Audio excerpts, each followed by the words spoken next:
Well, hello. Welcome back to another awesome episode presented by the Pseudo Killers.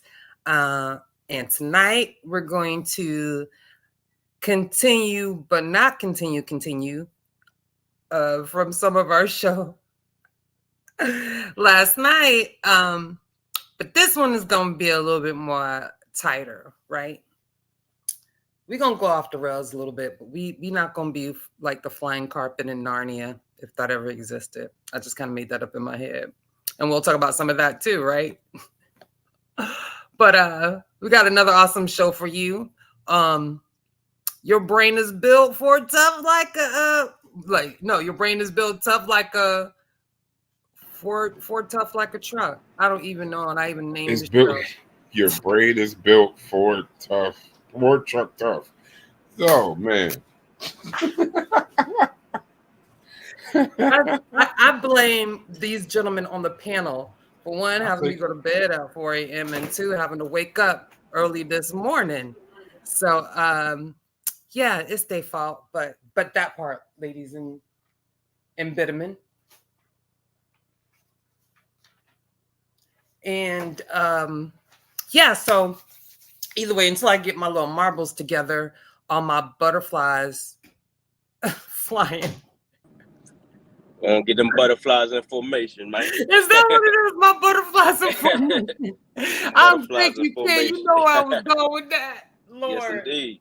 Yeah, that sleep trying to come down hard. When I get my butterflies in formation, I'll be back. But yeah. So let's let me go ahead and announce our amazing panel. Of course, we got Pseudo Killer official Kent in the building. What's up, Kickdoor Kent? How you doing tonight?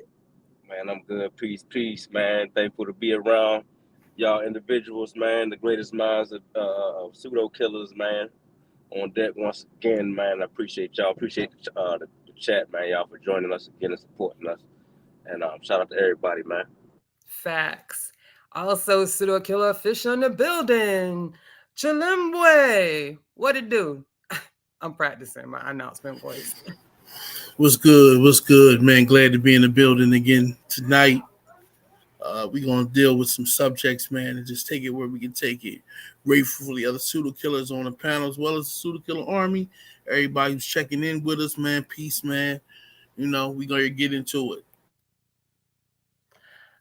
And also the one, the only pseudo killer army general himself, Russ.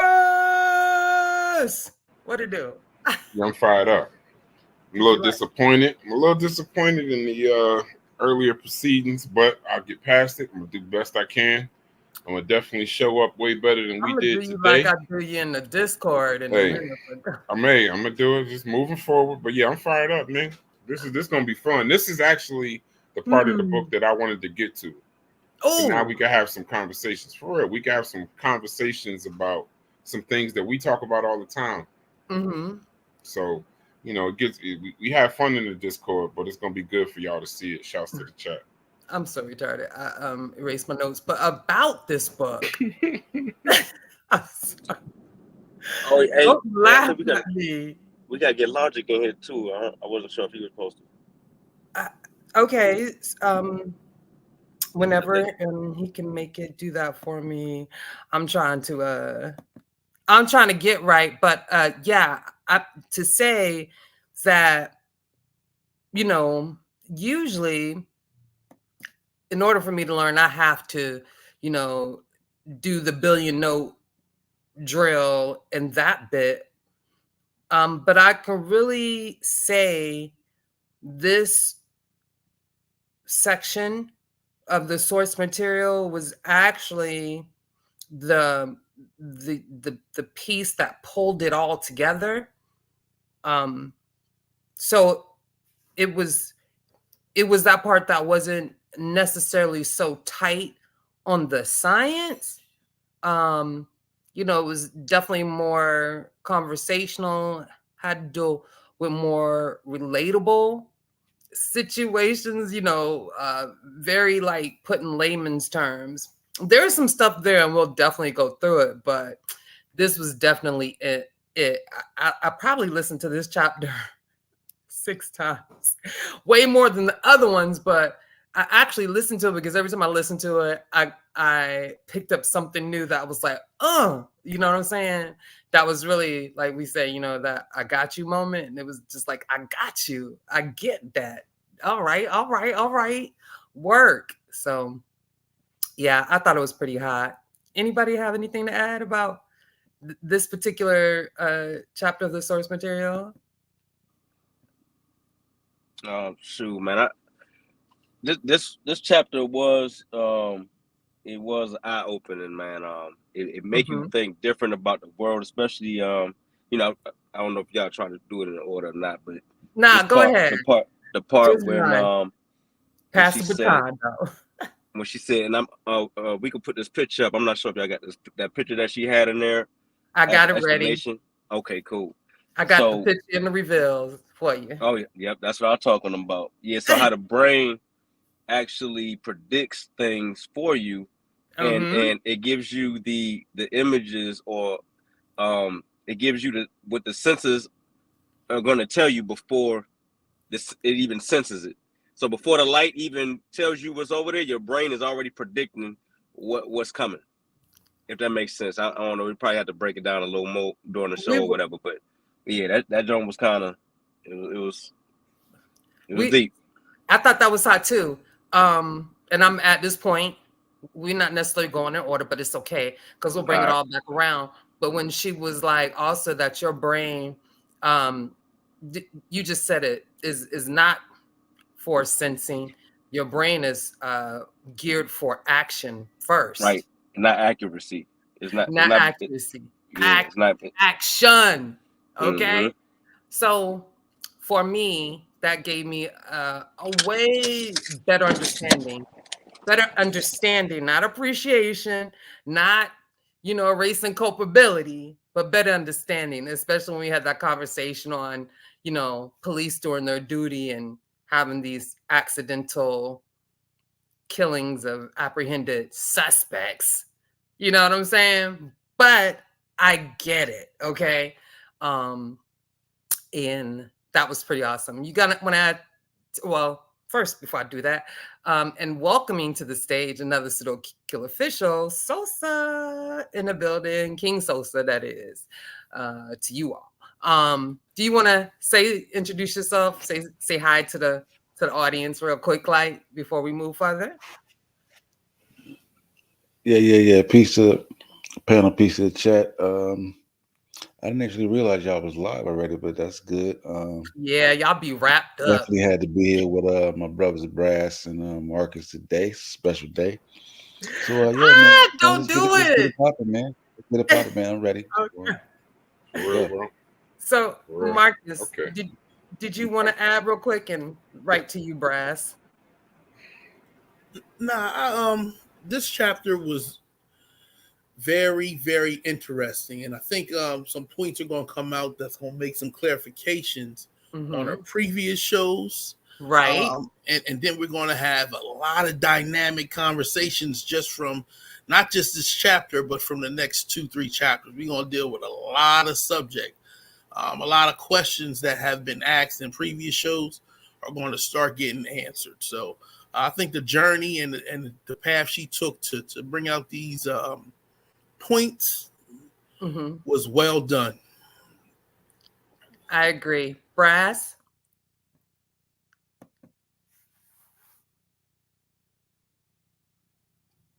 Brass!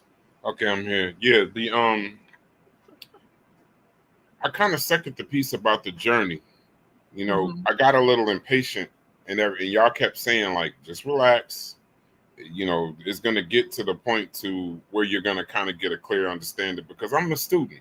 I'm a student. And I hope that everybody is a student at all times trying to learn, but I'm a student specifically in the brain part of having these conversations. So this chapter is where it's starting to all come together for me.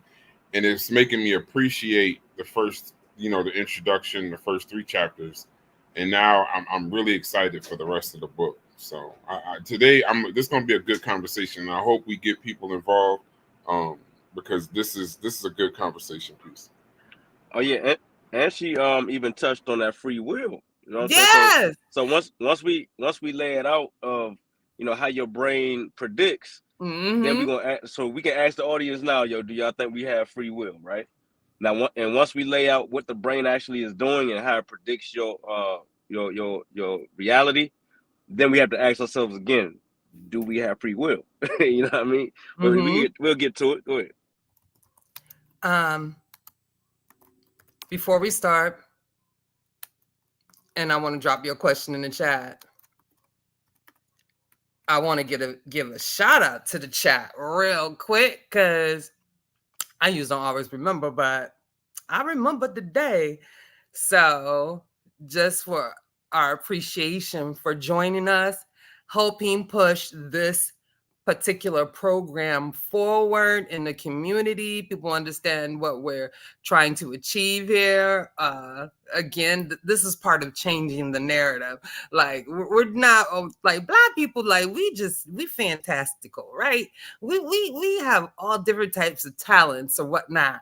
But personally, in my opinion, independent of anybody here on the panel or pseudo killers, but I'm gonna speak freely, I feel like we're limiting ourselves and putting ourselves in the box. And it seems like if anybody was on the outside looking in, that we only think one way and about a few certain particular subjects. And yeah, let's not do that to ourselves. Plus, this conversation is extremely advantageous and beneficial to us.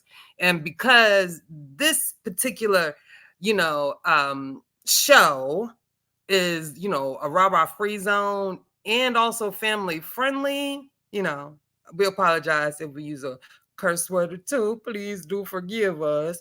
But for the most part, it is family friendly, particularly for your older children or teenagers. Not super difficult. Again, we got that lovely description box where we have, and for this show particularly, a plethora of material.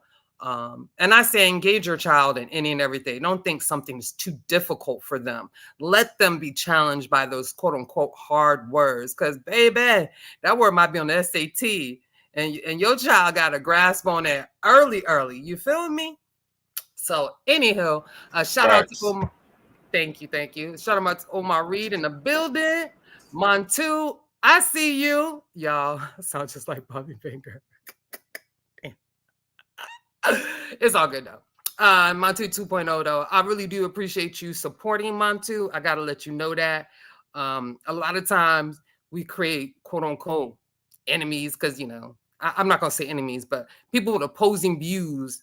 I feel like they feel that there are enemies and they feel like they can't support any of our other shows. They just gotta hold us all to the same feeling because of one little old particular stinky behind subject that ain't got no benefit to nobody's life, really. But that's another show.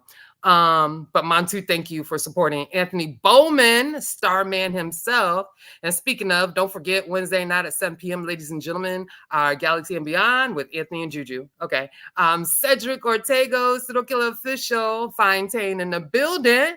Thank you, fam. You made it. I wish you joined that Discord, but I won't beg. I see we have somebody new, and I'm not pronouncing this right. If you understand what I'm saying, spell it phonetically in the chat. But I woo, the rest, peace and thank you. And to the ladies, and this is not directed at Poison Ivy, but peace, Poison Ivy. I just saw you, Jody Breeze, Joel Armstrong.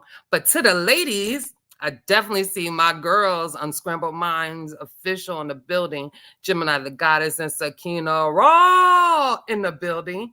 So, yeah, Goss, he's always here. Herbert, thank you for always supporting us. We really appreciate you. Mongo, if I already named you, you get a double thank you.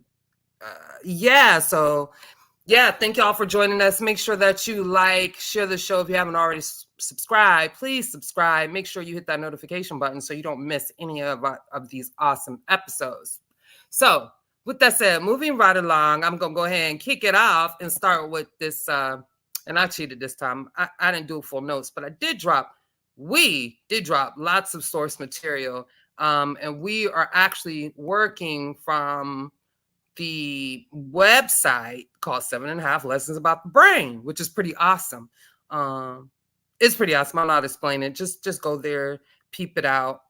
Actually, get the source material. It's an awesome read. I have to say that, and I don't like reading. I'm admit that I'm hard about it, and this has been thoroughly enjoyable. So, starting off, she speaks about receiving an email from a man who served in Rhodesian army in Southern Africa in the 1970s, before the end of apartheid. And she explains this story as, he used to help out these guerrilla fighters, and for some reason he had to end up fighting against them.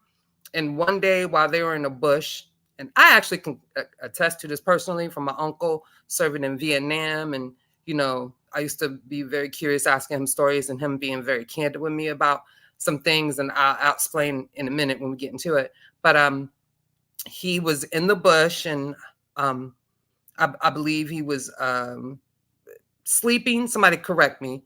I might be making it up a little bit, but you'll get the point. But either way, he was sleeping. He wasn't like paying attention. Let's just say that. And he heard a noise, and he was startled and looked up, and he thought what he saw was a guerrilla fighter. And he immediately grabbed his gun and pointed it to the area where he saw the noise coming from the bush. And when he did that, someone else tapped him on the shoulder and was like, put your gun down. That's a child. And once he could get his butterflies flying in formation, and y'all understand what we're saying now. Hopefully we don't miss the point later on, but he saw exactly what was standing before him. And instead of a guerrilla fighter, it was actually a little boy with a stick. And for years it perplexed him. Why did he almost take the life of a child, thinking it was a guerrilla fighter? And Dr. Barrett explained exactly what that quote unquote phenomena was that was happening in his brain. Sosa, you want to jump in and add something to that? If not, you can pass the mic. I'll pass the mic. I think we touched on that a little bit in the discourse. So I'm gonna let them build on that one. Chilemwe, Marcus. Yeah, that was a interesting tale. We all experience, like, she later on gives prime examples. You're walking down the street or in a crowd, and you think you've seen one of your friends' faces, and when you look again, it's not like that at all. Or the cocktail party, you think you hear somebody calling your name, or you think your phone is buzzing in your pocket, and it's not. So these sensations, these things are all based in interpretations of the brain, and because of that, we can always misinterpret information, which we're gonna get into heavier on how that works out. So it's a common phenomenon that people go through. Yeah, I mean, the brain, and that's why I like this chapter so much, because it's the predictive brain. Mm-hmm. This is a guy who, in that particular story, he was drafted against his will. He had no, it's not like he was a supporter of guerrilla fighters, but he didn't really want to be there. So, and the other piece that I love about that story is that it was in practice. So this was a practice exercise, and all he did was hear the grass and heard leaves crunch, and just immediately, because the brain, and I say this, and I'm gonna keep saying it, and I'm glad Sosa corrected me. Instead of saying the brain isn't made for thinking, the brain hasn't evolved for thinking. And so now it's basically for you to survive and thrive. So think about yourself, how many situations where you just immediately, you do something and it's your brain, you just go right into action, where your brain went into action before you did, to protect you, so you can survive, so you can thrive, put your body budget in order so that you can later reproduce. So I love the fact that, you know, he legitimately saw a guerrilla fighter in front of him. And the other guy who wasn't in the same situation, who had a different set of experiences leading up to that very moment, he saw a child leading sheep. So that gives you an idea of how those external pressures play on your brain. So that was a great introduction to the chapter. I thought so. Kent, did you want to add to that real quick? Yeah, it reminded me of a time, man, with my stepdad back in the day. He woke me up, and it startled me. I kind of like got up and punched him in the face, right? Ooh. And then I looked, and then but it was like quick. It's like as soon as he woke me up, I kind of jumped up and punched him in the my hand reflex, punched him in the face. And then we laughed about it and shit like that. But it just, and I know other people probably had those experiences where somebody might have snuck up on them and scared them, and they might have turned around and swung without even thinking about it, or somebody woke them up and they jumped up and hit them or ran. You know what I'm saying? Mm-hmm. So yeah, man, I know we see it in everyday life, man. Why you think haunted houses are so popular? You know what I mean? They trick our senses, and it's not like we can help it when somebody startle you. Even though your brain know you in a haunted house, it still reacts off of that prediction. Like you're in danger. Get out the way. Jump. Move. Mm-hmm. And it sets your your body budget, to do what it's gonna do. Tie it in. Facts. So my story is similar to Kent. So my uncle ended up doing 2 tours in Vietnam, actually. The first one, he got injured. No, maybe not, but he did 2 tours in the Gulf. But the first, Vietnam, he was there, and he ended up getting injured by saving his whole battalion. That's another awesome story. But the story is when he was back home, I made it back home. He was staying with my grandmother, and my grandmother went to go shake him to wake him up. And he literally almost had her in a chokehold, about to, give it to her. And of course, that was for him being in such like a hostile and an intense environment, and his body was so measured for that environment, in order to survive. So it was on go. It was on go all the time, on 100 all the time. And so to remedy that, it was always this thing, and I knew it since I could remember, but whenever he's sleeping, don't touch him, right? Call his name. You feel me? And so he can, because he wasn't a hard sleeper, of course, because of that. But, call his name, and until he, comes to and can recognize the familiar voice, and then proceed to whatever you're going to ask or whatnot. But yeah, that was a scary thing for my grandmother, because her speaking about it, she will always speak about it, actually. So yeah, your brain is geared to action, and that's definitely one of the surprising things that I learned from this chapter on that. Anything else on this first note before I move along, gentlemen? Yeah, and it's similar to and I know this usually is a very touchy topic. Mm-hmm. But when you got these police shootings of these young black guys, right? Mm-hmm. Now their upbringing, might have been the way they was in a home that was kind of prejudiced towards black people, or might have had a little fear towards blacks. And then what you see on the news, you got the bad propaganda that black people do this and black people do that. So by the time they make the law enforcement, especially in the inner city, and your first thought is to make it home. Your first goal is to make it home, right? But that's also your brain's first goal is for you to survive. So if somebody's pulling out a cell phone and you're already in a heightened situation, that brain is going to do whatever it takes to survive. Now, that's not giving them an excuse, right? But it's just looking at it realistically and saying, that brain felt like, and I know they use some of the cops, you know, you do got your bad eggs, the ones that use it and take advantage of the situation, right? But in other instances, there are cops that are seeing young black boys with something dark in their hand, and in an instant, they try to make a decision on how to respond. And the first response is to put them down. You know what I'm saying? And I think that's one of the, you know, that's something relevant that shit we see all the time on the news, man, that, you know, and I think, you know, yeah. Go ahead, my bad. Nah, ain't no bad. You good. I was about to say something else. I lost it. But go ahead.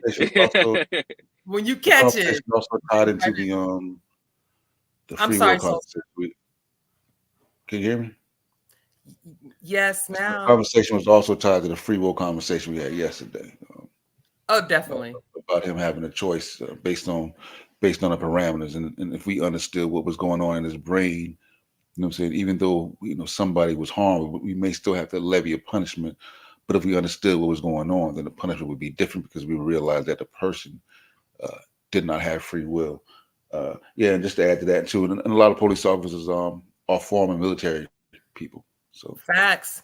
Just to add to the dynamic going in the police world. Yeah, go ahead. You're right. And already probably got PTSD going on. You know what I'm saying? They're supposed to give them psychology testing though. It's like, well, yeah.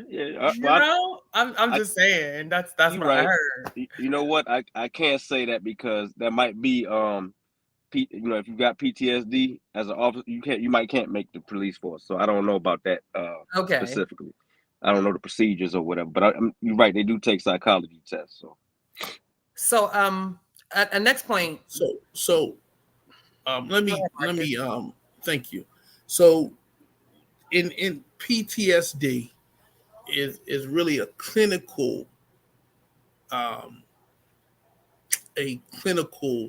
diagnosis, and there's scales to the events that take place that lead to PTSD.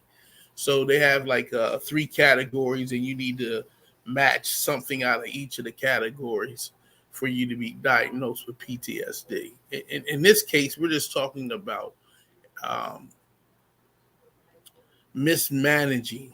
Sometimes your brain mismanages or misrepresents, makes bad predictions on what it expects to see based on sensory information. So it's a very fascinating thing, though, because they already understand that your brain filters out most of the sensory information that comes to you, and so it makes assumptions based on your memory, based on prior experiences, and then try to shape a new image of what is going on at the time. I think this is when she actually says that your brain is like in a box, and inside that box it's trying to make sense of light waves, sound waves, chemical such as smell, and it's trying to interpret that the best it can. You know, sensory information. So they asked a question in the chat. The question was, what part of the brain is most likely to have these misrepresentations or mispredictions? So that was a question. I don't think there is a specific section so much as it's really just environmental sensory information and then predictions based on your memory. I can think of one error though. One error would be like can you pause real quick also for me, just real quick? Marcus, are you trying to answer how are they able to know which part of the brain does X, Y, and Z? Is that the question you were referring to? No, it's a question before that one. Okay, sorry. Never mind. Go ahead, Sosa. Well, does anybody want to answer that real quick? Or that's all inclusive? But I was going to deal with the part that deals with that would have a play a role in terms of PTSD. Go ahead. One of it would be fear, right? When you yeah, one of the areas of the brain that go off when you in a fearful mode is your amygdala, and sometimes your amygdala has a regular route which goes to its normal process and into your frontal cortex, and it kind of, and for lack of a better term, it kind of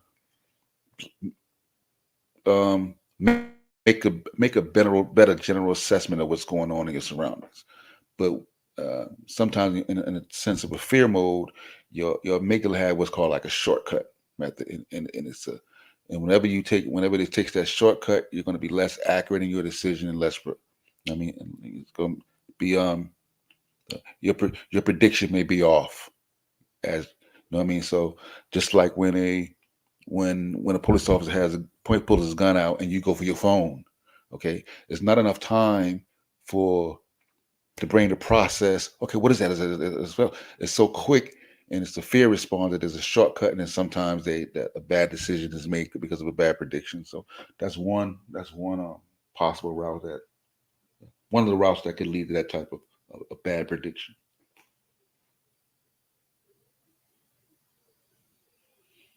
That's it, Eugene. Yeah, that's an interesting point, because that is a common incident that happens, the amygdala. So we talk about sensory information. The sensory information, 4 of the 5 that they normally talk about, go through a specific part of the we'll just use the limbic system for simplicity's sake. And so the timing between the actual cortex that deals with the sensory information and the amygdala response is different. And so that's you're absolutely right. That causes a lot of misreads, especially when dealing with fear and a few other symptoms. So the only one that doesn't go through the same pathway or similar pathways is smell. So sight, sound, taste, and touch go through those areas of the brain. So what about right. what about the times your brain is predicting something and you're not even aware of it? It might be, I think one of y'all was talking about this the other day. Like a smell might trigger a reaction in you, and you're not even understanding like why you're getting irate, but it might be something that your brain is sensing that you're not aware of, that is finding in the memory that bothered you back in the day that you ain't even, and you going into war mode. It could be a Well, we smell. gonna It get could in. be. Oh, okay.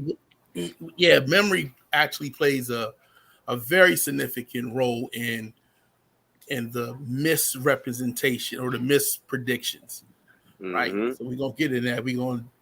That plays it could be a person's face. Like, you ever just walk around and like, damn, they look like they have no good. You might have went through something back in the day that your eyes caught a certain the way a person's face was looking, and they might have attacked you. And then 20 years later down the road, you see a person, your brain recognizes that and puts you in fight or flight mode or something. I'm just throwing it out there, but let me know if what y'all think about that. Yeah, like Marcus said, though, memory plays a part, and because it plays a part is because our vision, like what we see, right? What we see, what we're, I guess, what we see, what we smell, what we hear. But particularly what we're seeing, right? We're encapsulating in our brain. Yeah, because that's called sensory data. Sensory data was hot, but when she was discussing that our vision is constructed, how did y'all feel about that? Like, so it's like when you're looking, it's not like your brain is taking a picture of what you see. Your brain is just like collecting information and constructing its own photograph. And this is also a great reason why victims usually aren't great witnesses, nor are bystanders to crimes.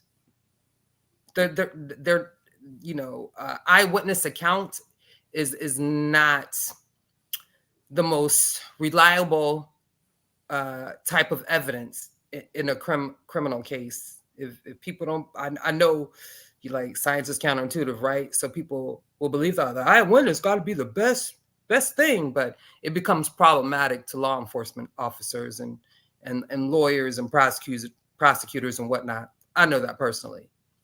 Anybody want to add on that? Yeah. She got a good video on YouTube if y'all ever check it out.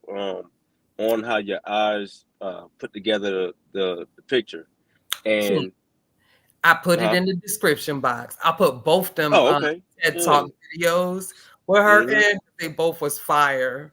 Yeah, but go ahead. Yeah, it's crazy how what you actually see to what your brain adds to it to make a whole picture.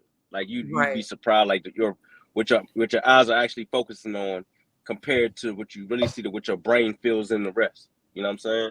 Mm-hmm. So, and then as far as my bad, go ahead, Sos. I was gonna say, yeah, and what also makes it difficult with eyewitness testimony is because, whenever the type of questions that you ask the person can actually shape the memory. Right. So if you say, did you see the broken glass on the bus?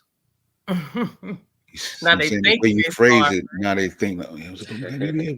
I'm saying so, and that's part of what they call priming. Sometimes policemen do it, sometimes law enforcement do it accidentally, and sometimes it's intentional. You know what I'm saying? And this is sometimes how you get sometimes you get these false confessions because they go over and these things are repeated over and over, and the brain becomes primed through all these questions. So that's also what adds to make witness testimony so I want to add this. Terrible. I'm sorry, Sosa. Go ahead. I'm sorry. I wanted to add this piece real quick, and I'll give it to you, Brass. But it say a lot of sense data, y'all. My apologies. Correction. I was saying sensory data, but it's sense data about the world and the body is lost when it is transduced in the sensors. Okay. And makes its way to the brain. Scientific estimates might disagree, but disagree by a factor of 10, but everyone agrees that neurons convey less info from the world than what is actually out there. So, like, for example, the retina throws away a lot of considerable amount of visual information. So how do we see what's in the world? Well, the brain infers what is missing. That's dope,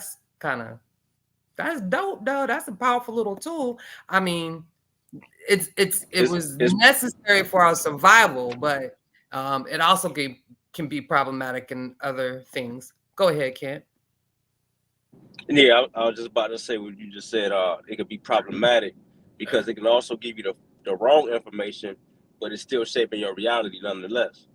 So it's going to give you a picture regardless. You know what I'm saying? But it could be accurate or it could be inaccurate. But we all know that it's not built for accuracy. It just it's trying to do the best it can to survive. Right. Brass, you want to add to that? I think one of the things that when you start studying about the brain, one of the first things you realize is that it's very counterintuitive. So if you go into a brain conversation trying to learn with your cup full, it's going to be a very difficult conversation to grasp.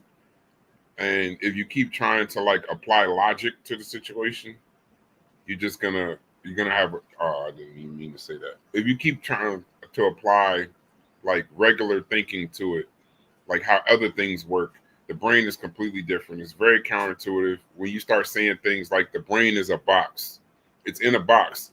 So a lot of times people think that their brain is actually outside in the world. Well, in a way, it actually is. It uses all of the things around you and past experiences. So when you hear leaves rustling, to some people, leaves rustling I take it even further. Some people hear a buzzer, and that buzzer means go to the next class. Some people hear a buzzer, and they're thinking that they're about to get out to go to chow time. Other people hear a buzzer, and it's just different things because based on your particular set of experiences that you've had, different things mean different things. But if you remember that your brain is in a box and it's in your skull, it's not outside of you, and it's just using external pressures to predict what you should do next. It's giving you a bunch of things, and based on what worked or didn't work before, you might pick your foot up just a little bit more so you don't stub your toe walking up steps, or maybe you just stub your toe when just different things. It's an amazing piece. But hey, yeah. A prime example, what about when you hear the buzzer, but it didn't come from an external force, but your brain predicted something? Like say, I know sometimes, with my kids or whatever, I'll hear, like, if I'm downstairs and they upstairs, I hear like one of them sound like one of them crying or something, and I go upstairs and there's nothing. It won't be like a loud, detailed cry, but it might, you just hear something in the back. I'm like, is one of my babies crying?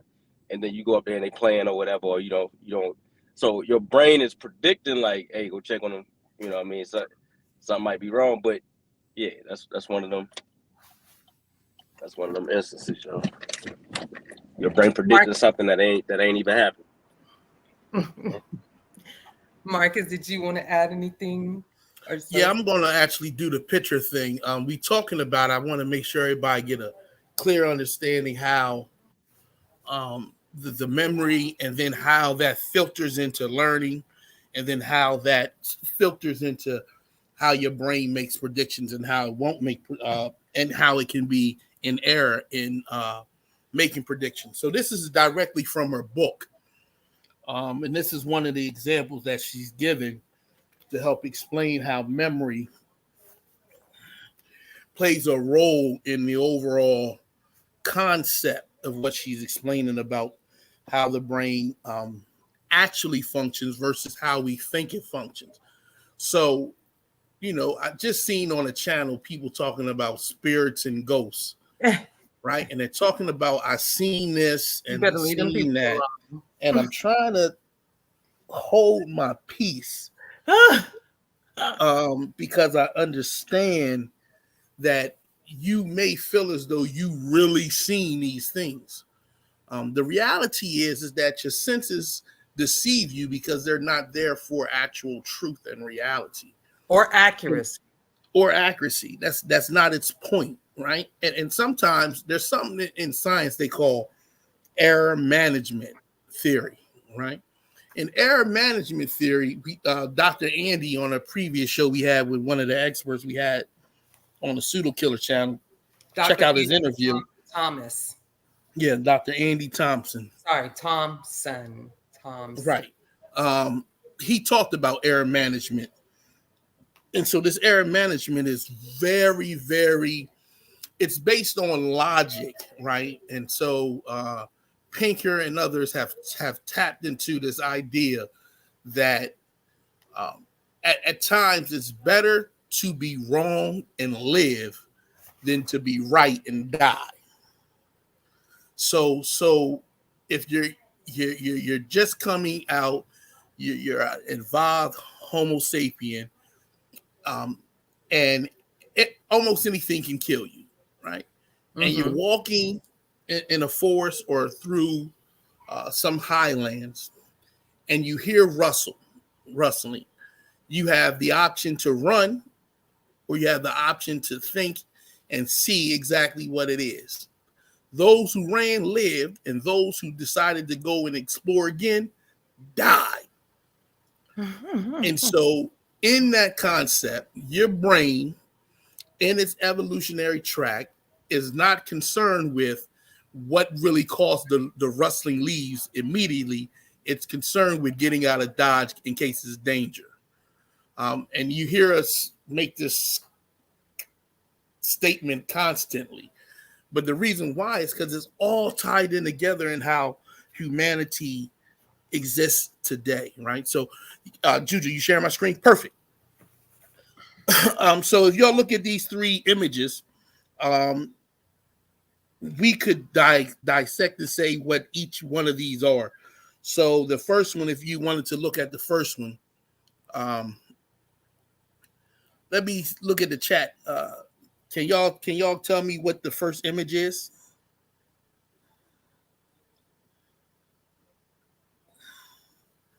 We'll give y'all a few seconds.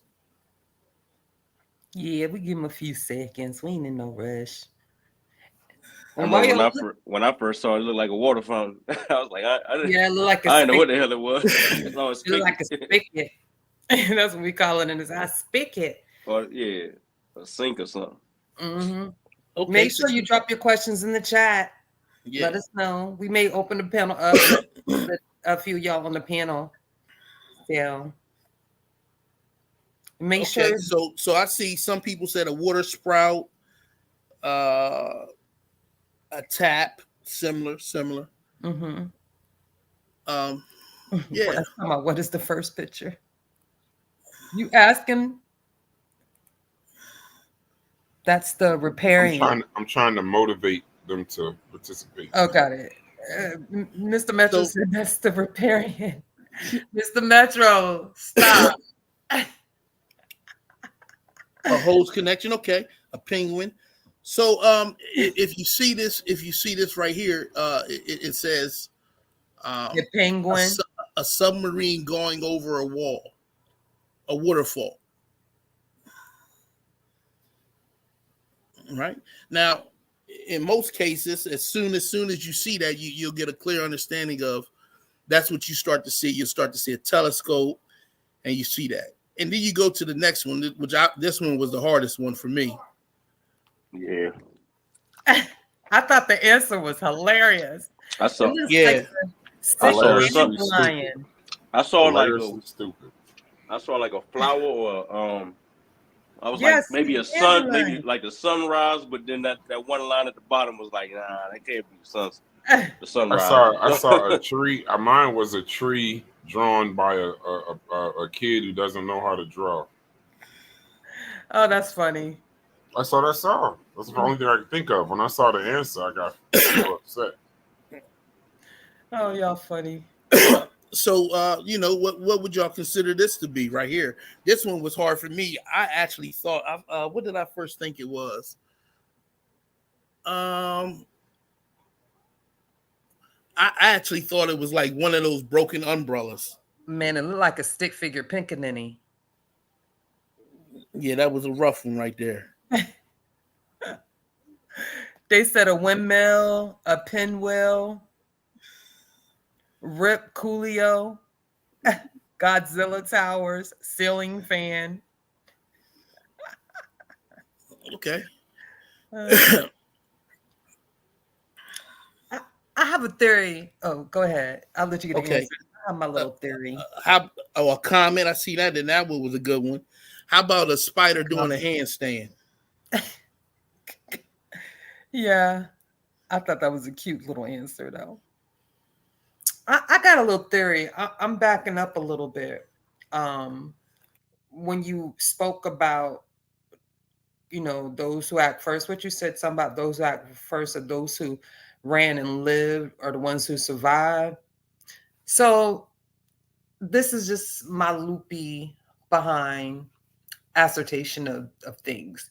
So if that's the case, and it's known that Black people usually are the ones when they see something to run instead of investigate, then maybe that's how, and back then it wouldn't be Black, it would be humans, Homo sapiens sapien, but then maybe that's how we end up being the only like hominid species to survive, because them other ones...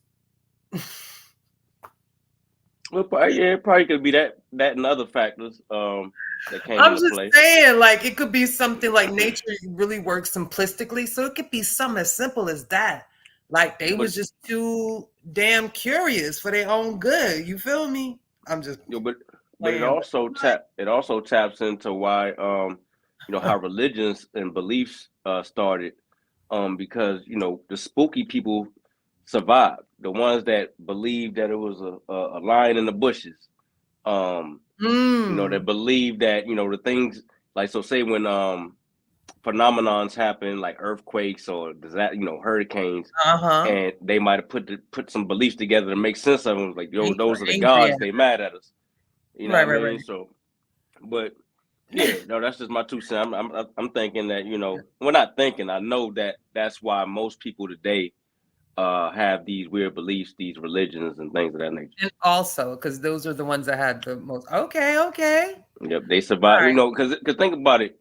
If there is a lion in the bushes and you ran, then good for you. Right. If there was a lion in the bushes and you stayed still because you didn't believe that there was a lion in the bushes, your ass got ate up. And, you know, natural selection did its thing, and, you know, voila, we got most people that live today are people that believe in things, that believe in weird things. Yeah, I'm gonna put Sakina Ross answer up here.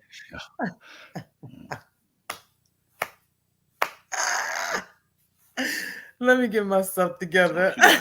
She got a detailed answer. Yo, she know the history and everything. I can't unsee it now. That's hilarious, bro. I love that. But yeah, so you know, we talked about how it constructs what it sees.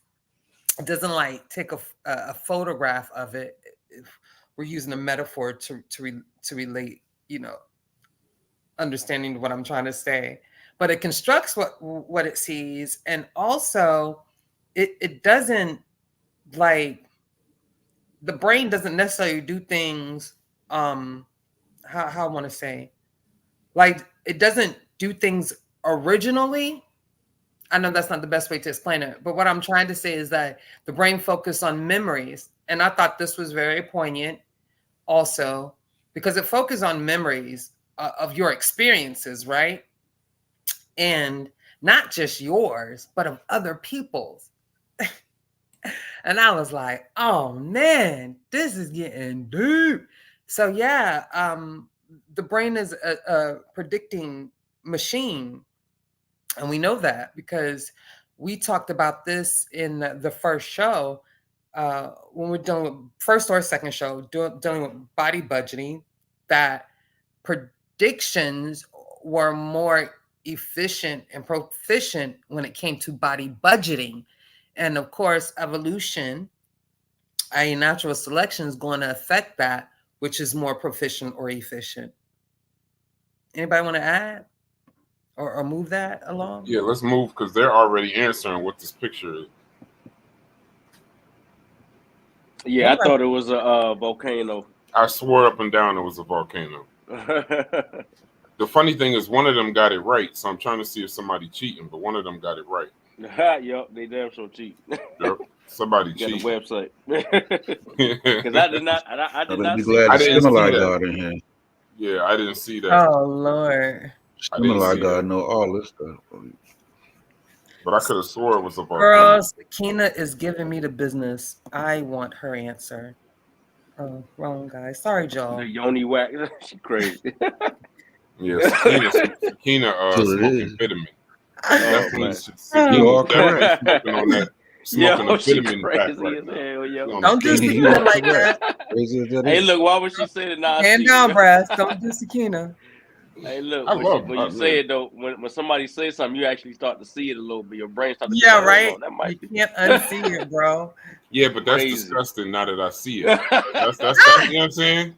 Now that I actually see what she's saying, I don't even want to look at the picture though, bro. Yo. I'm done. That was a good one. That was a good one. So, all right, can we move that picture along, bro? Oh, you gotta tell her what it was. Tell them what it was. You can't be gangster. It's a ski jumper. Oh, I'm sorry. It's a ski jumper and a spectator seen by the jumper. So somebody did say a ski thing, so they were correct. Yeah, Ron Burkins. Oh yeah, Ron Burkins. So now you'll see these three I call pictures. Cap on. Hey, look, I call Cap on Ron Burkins. I don't know. You know what's funny though? I don't know, bro. Because he might. See, you know what? You know, my wife said that too. And she did? Yeah, and she said, no, because she watches Olympic. She watches like the Winter Olympics though. Ski jumps. Yeah, so like I don't watch it. So like it's kind of like, and that goes back to the point of the predictive brain. Mm-hmm. Like she had the crowd and everything. I'm like, what do you see? She was like, oh yeah, that's the crowd right there, and that's I'm like, what the hell? But yeah, look, she watches that. And you made a good point. You know, if you've experienced that before, your brain is going to remember that and draw that conclusion. And that's pretty much her point, is to show you now when y'all see these three pictures, you'll remember the answers and you'll start to see that easier. So now that has become part of your memory. It's there now. We did it before with the other picture. It was a bumblebee, and so they keep the inferences is to show you how learning and memory work in unison to create reality for an individual, and at times that reality that's created is incorrect, and you may move and behave based on this incorrection, right? But it's all part of how the brain actually functions. And so that's I thought this was a beautiful point.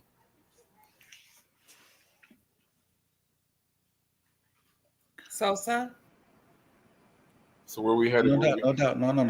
We can keep moving. I'm just checking it out. I was trying to find the I was looking through for the first answer. I was trying to find a good 3D map because it was asking like, how do you know what part of the brain? Okay. Let me know when you're ready. If you can. And basically, your whole brain basically works kind of like the whole hub neurons, all the neurons like we talked about. But the one is the PET scan, right? So they put your brain under these like a brain imaging machine, and they can just basically look at different colors light up to show the different areas of the brain that are more active and less active. And if you're say meditating or if you're trying to read something, so that's how they get an idea where the most intense activities are gearing up in particular regions of the brain. So I'm gonna try to speed this up too. So your past experiences include not only what happens in the world around you, but also what happened inside your body. Anybody want to jump on that real quick and talk a little bit about introspection? This is a point that I think we also neglect. Your brain is in a constant state of predicting, of constantly monitoring and making adjustments. Sometimes they refer to it as a default network. It's this type of action that your brain takes constantly, whether you're aware of it or not. And one of the things it monitors is your body, right? Not just the sensory information coming from external senses, but also internal senses, including the gut. And so we've heard people mention about how the gut responds and how it does certain things to mood and affect how the brain functions to a degree, right? This is part of that whole conversation. It also has to do with the test about the judges, right? So the judges, we've talked, I think, have we ever talked about the judges before? I'm not sure. Go ahead. Yeah, be more specific. Right. Yeah, talking about the judges, we talked about that judges before lunch and after lunch. Yeah, we talked about that in Discord. Yeah, but I mean, you could refresh them, but yeah, we talked about that. Okay, so there's a study out about judges and how they deal with parolees, and it comes to find that early in the morning they tend to be one type of way, and as the day progresses, they tend to be more harsher. Then after lunch, they go back to the original state. The funny thing about that is they suspect that it is part of introspection, that as your glucose and sucrose level starts to drop, you tend to be more agitated and view things differently. So that's what they suspect. They're still working out some test parameters to ensure that that's true.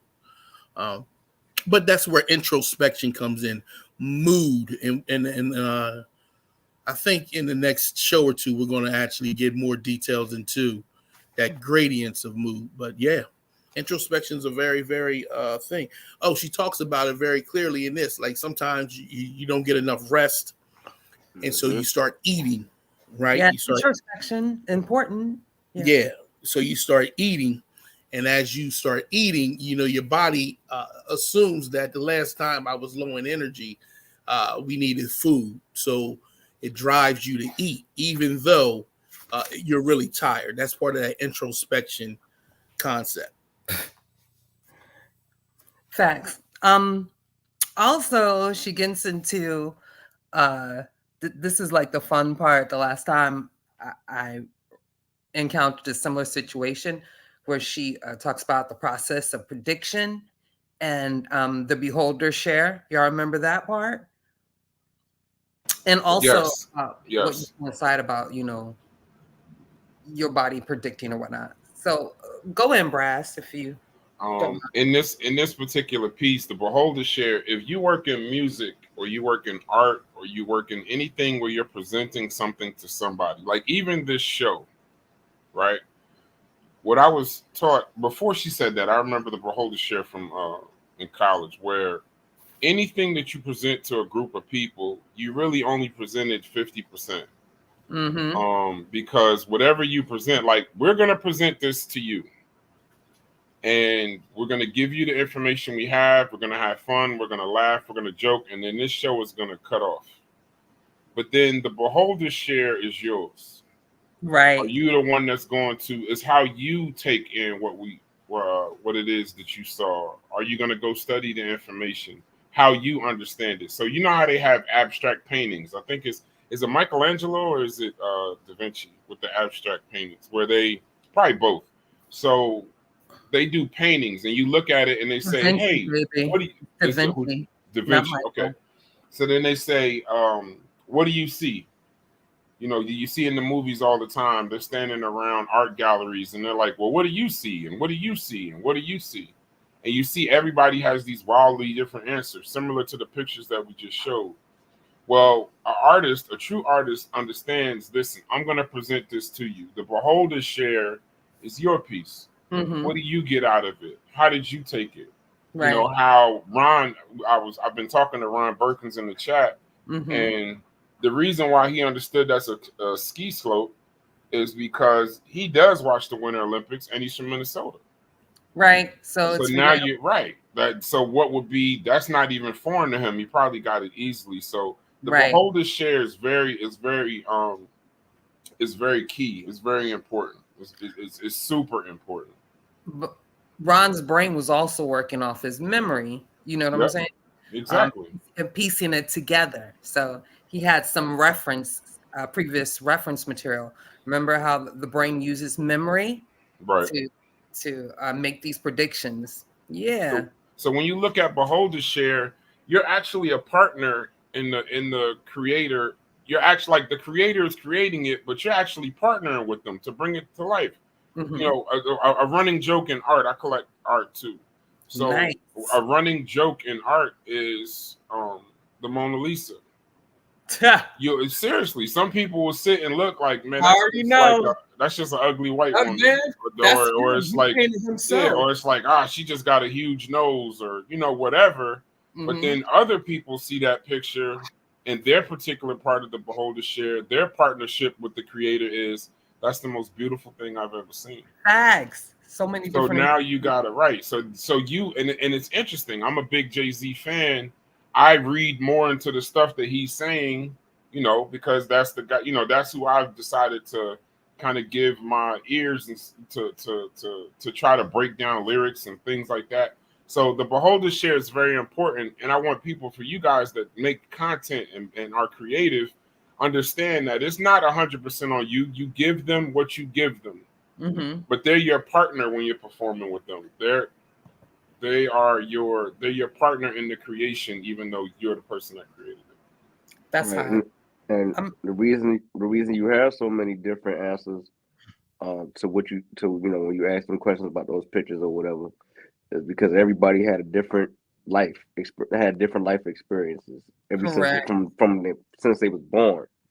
I mean, some art and painting. So that actually, that's something I learned when reading that part. Like when you go to these art galleries, like Brad said, and I didn't realize that, my life experiences conjure up what I think about that picture, whether it be positive, negative, whether I see a face in it, whether I see death. You know what I'm saying? Like my life Mhm. experiences add to their picture that they might not even intended that for that picture. You know, but they're Right. not gonna tell you they didn't intend that. They be like, yeah, you know, what you think about it. So yeah, that's pretty Because interesting.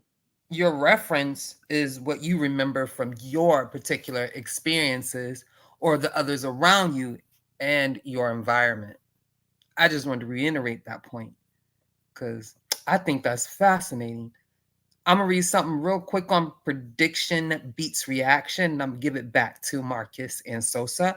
So it says prediction and correction are more efficient than detecting a stimulus and responding because prediction reduces uncertainty, and uncertainty, and I'm adding this part about the uncertainty, increases your body budget, ladies and gentlemen.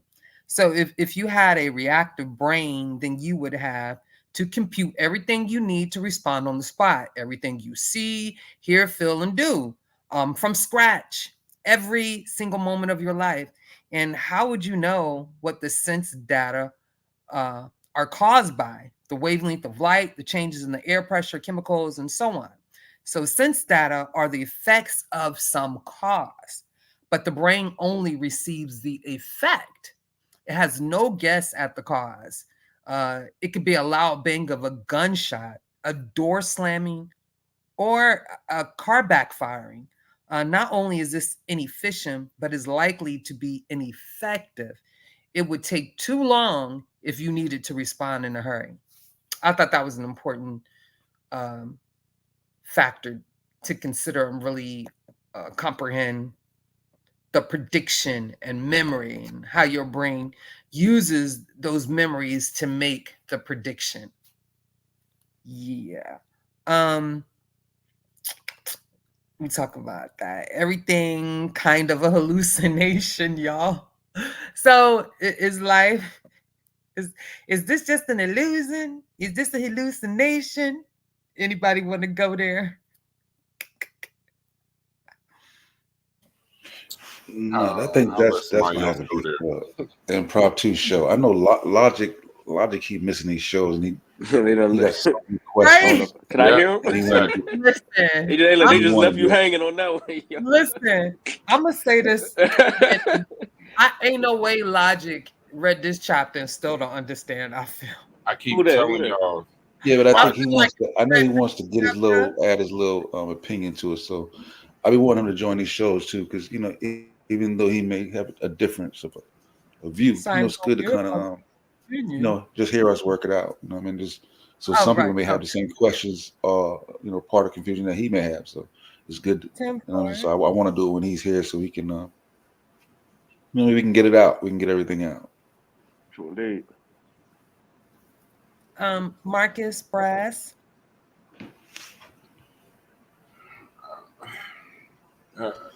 no, I ain't doing it. Why y'all not gonna talk about the So I'm hallucination not. No, I'll part? let Marcus. I'll let Come Marcus go, on, baby. control Because I the know. Because I know at some point, once we start getting people on the panel, this is going to get interesting. I'll So skip I it. see Want me to to skip it, Marcus. Marcus? No, I see to Marcus on this. I'll let Marcus go. I'm getting a little concerned with the direction I'm seeing here. I keep seeing some. Y'all know y'all got something y'all want to say about this. Yeah. I don't know. I don't. No. What they scared of, Mark? What they scared of, man? That reality is an illusion. You right? It That's Um, is what an. it I is, mean, Marcus. but We ain't why is that scared, so though. hard We to? ain't never What? scared. Well, no, I can't say why is that so You hard might to accept. once we go here, you might as well put the notes up. No, let's go. Just start the nah, conversation. yeah, Listen, that's but when the no, scripture that. no. just goes I got a in, couple books you on that. already That takes time to unpack. right. I Mm-hmm. get it, but we kind of already gave them the gist on why that is being said. But remember, ladies and gentlemen, science is counterintuitive. So what you may think what they mean by saying hallucination ain't Mm-hmm. exactly what they mean. So control yourself. It's Don't like jump out when the window. It's it's like okay. when you It's it's like when you real. It's real. Okay, it's real. Yeah. Go ahead. Go ahead, Ken. it's like when you think about why does grass look green, right? You know, and I don't remember this answer all the way through. Maybe y'all can help me if you can. But it's when the light waves bounce off of the grass into your retina, that the depending on the frequency of that wave gives off that color. Oh, right. So the grass doesn't really look like that. If you know what I mean, if we were able to see the grass for what it truly looked like, it wouldn't look like what we see. But that's the way we evolved to see these things, is why we see green grass, blue sky, you know what I'm saying? Things of that nature. But none of that looks like that in reality. But even with the grass, that's chlorophyll. that's yeah, it's the it's a chlorophyll is like it's almost like a pigment. So it absorbs I think, what is it, red and blue light that comes from the sun? Something I knew it was something it absorbs the red and blue light that comes from the sun, and it bounces green light to our eyes. And because it contains a lot of chlorophyll, it just comes off as green. What Mac Rob said is because the grass absorbs all light except green. That's what we see. I mean, I guess it's another way of saying it, but I know it bounces the sun. No, I know that the light that comes from the sun, it bounces it off, and because it has so much chlorophyll, it bounces it to us as green, because green chlorophyll is like a pigment. And he said yes. So y'all both right, but other animals. But you got other animals that trying to figure out why the grass green right now. So y'all don't be hearing bro. You got other animals that eyes develop differently, that see other colors. Like bees that see flowers a different type of way than we see them, because they needed to survive. Yeah. So if the bees see it one way and we see it a whole nother way, what color is it really? That's what we're talking about when we say it's an illusion. Life is an illusion, because each animal's senses give us an interpretation of what the reality of it might be. Well, I don't know if that makes sense. Each animal adds to what's the actual reality, but you're always going to be limited to your perspective. Because even when you look at a building, you're looking at the building. The building is made of atoms. Mm-hmm. You know what I'm saying? So it's like, you know what I'm saying, no matter what it is, it's just a matter of perspective. So you never see the world. You can never see the world as it actually is. Right. So, but our brain gives us that illusion. Go ahead, my bad. No, go ahead, Kent. No, well, I was just gonna say the same thing. You see the world as you see an illusion of what your brain tells you the world looks like. Yeah, it's a little complicated than that. And look, and you didn't hold on. You didn't evolve. I told you. Here we go. You didn't evolve. Hold on. You didn't evolve to be the perfect animal. You evolved to be good enough. So whatever worked to help us get them damn babies out. Talk to them, kid. And pass the genes down. That's what it was like. Hey, get them babies out, man, and then you die. You know what I'm saying? And somebody called Bobby Banger, because was that yesterday or today? I think that point he made, tying back into evolution and that whole predicting process was perfecto, like, perfectly put. I don't know about y'all, but Marcus, before you start, should I discussed this last point talking about psychiatric hallucinations, or should I skip that, sir? I'm asking. Do you think we can well, whatever you feel as though is best. Go ahead, Marcus. I'm gonna skip it. We'll talk about it in impromptu. Okay. So we've discussed a lot of subjects, and I think it's a very interesting topic. I think it's something that is needed. Yesterday we talked about the police using black men's images as target practice, right? From what we've discussed so far, we understand how dangerous that is. We talked about how the brain is a predicting machine that operates based on sensory information, relative information at the time, and prior experiences, memory, right? And it doesn't have to be specifically your memory. It could be the memory of other people that you've known about and or read about, or since we in time of TV, visualize seeing it. So putting it in context, we can see the danger of using Black men only for target practice for police. Right. Damn good point. You can see how knowing this information can possibly lead to having better policy, looking into things that could possibly help our community in the long run. So we talked about that beautiful thing, and then we talked about experiential knowledge or sensory, right? So I'm going to, again, share my screen, and I'm going to go through this so we can understand exactly how far that can reach, right? You know how warm my heart is right now? Because all these visuals. Go ahead, Marcus. Yep. Even how negative propaganda. Let Logic up. Hey, Mark. Yes, sir. Logic is in the building, ladies when you and think gentlemen. about even with the police using those targets, right? But what about even the negative propaganda on television when it comes to Black people? I swear, Kent, that's where I was going. I swear that's where I was going. Go ahead, bro. I want to say something after that. Yeah, it just makes you think, like, so I know for a long time, we've had issues with negative imagery and, for Black people in movies or music and things of that nature. And what, a lot of times we be thinking like, no, it's nothing. It's just entertainment, right? But once you realize that, when people see these images, it makes them already have an idea of what type of person you are, not even by knowing you, but by just looking at you and what they've experienced and seen those type of people do. You know what I'm saying? From the media or whatever like that, that's automatically in their head. Their brain is make a prediction like, yo, hey, he's dangerous. Make sure you cover your purse. You know what I'm saying? Some shit like, you might be the nicest motherfucker in the world. Person in the world, right? But you get in the elevator with an old white lady, she done seen on the news every day at 5 o'clock, some Black men getting locked up for armed robbery, killings, things of that nature. So over the years, once she get in the elevator with you, you don't even know it. She's gonna be clutching her purse like, man, I can't wait to get off this damn elevator because this nigga dangerous. But go ahead, Brad. When we were talking about the target practice and using just the Black people, I was thinking about it. Like, as soon as we finished talking yesterday, I was going to say, it doesn't matter if all the target practice is a Black person for the police.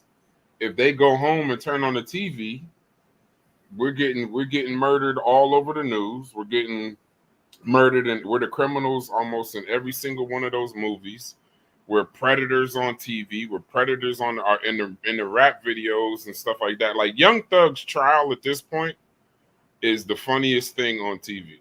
And I told myself I wasn't gonna watch the dog thing. Young Thug's trial is hilarious. So, and how they're taking his lyrics and saying that he did this, and this. Now, here's the problem. Because a lot of those guys, when they make their songs, they're literally telling you. I could do a show on the Bobby Shmurda song, how he literally told on everybody that was in his own crew in a song. Probably the biggest song of that year. Let's do that. We're gonna do that, bro. Yeah, right. So, forget the fact that we get mad because, and I mean Black people in general, not that we get upset because the police take, Black targets up, and those are the targets that they practice on, and then they apologize. But you don't say anything when the music matches it, the videos matches it, the skits match it on Instagram, Facebook, TikTok. Everywhere you see Black people are acting like, they're acting like criminals. You get the actors on TV, they're acting like criminals. The songs they're talking about it. So it's like this society is afraid of us. This society has a perception of us because everything, the entire environment and all the external pressures of media paint us as such. So the targets didn't even matter, and I was mad that I didn't even think about that. But I apologize, Marcus. Go ahead, bro. Mm-hmm. No, you're absolutely right. They did a study. Well, y'all know how. Look, to the people in the audience, the people on the panel know exactly how the conversations go in the Discord. So this is how we tend to talk with one another. So bear with us. But they did a study in New York about that, where they actually analyzed crime statistics and then looked at the media reporting, and they found out that they reported the individuals as being Black more times than they actually were. I mean, that's just what it is. Right. We talked about previously, we talked about networks and how the brain is a network, and we use the air traffic control system to do it. We talked about the emerging properties of complexity. Racism is one of those emerging properties of complexity. It's not just, you're correct, it's not just the pictures being used. The fact that you would take the time out to select those pictures is crazy in and of itself. But it's not just that. It's the derogatory terms that come along with being Black. It's if your name is too Black, you can't get a job. It's the fact that if you use Black versus African American, you drive fear in other people. I mean, it's a whole system of migrating parts that play a role in what we're dealing with. But we also have a responsibility to ensure that we stay with the most relevant information. So even though we know our senses are not accurate, science has developed tools to help. Right? These ideas that we're discussing, these concepts that we're discussing, is coming out of the field of science. We need to implement that now. Right? We need to implement that into our everyday lives, into our policies, into our politics, into our social interactions, so that we can have a better life. And so we talk about free will, right? And just speaking honestly, in reality, it doesn't really make a difference, right? We are social beings, and we live inside of social constructs. Most of our lives are based on social constructs.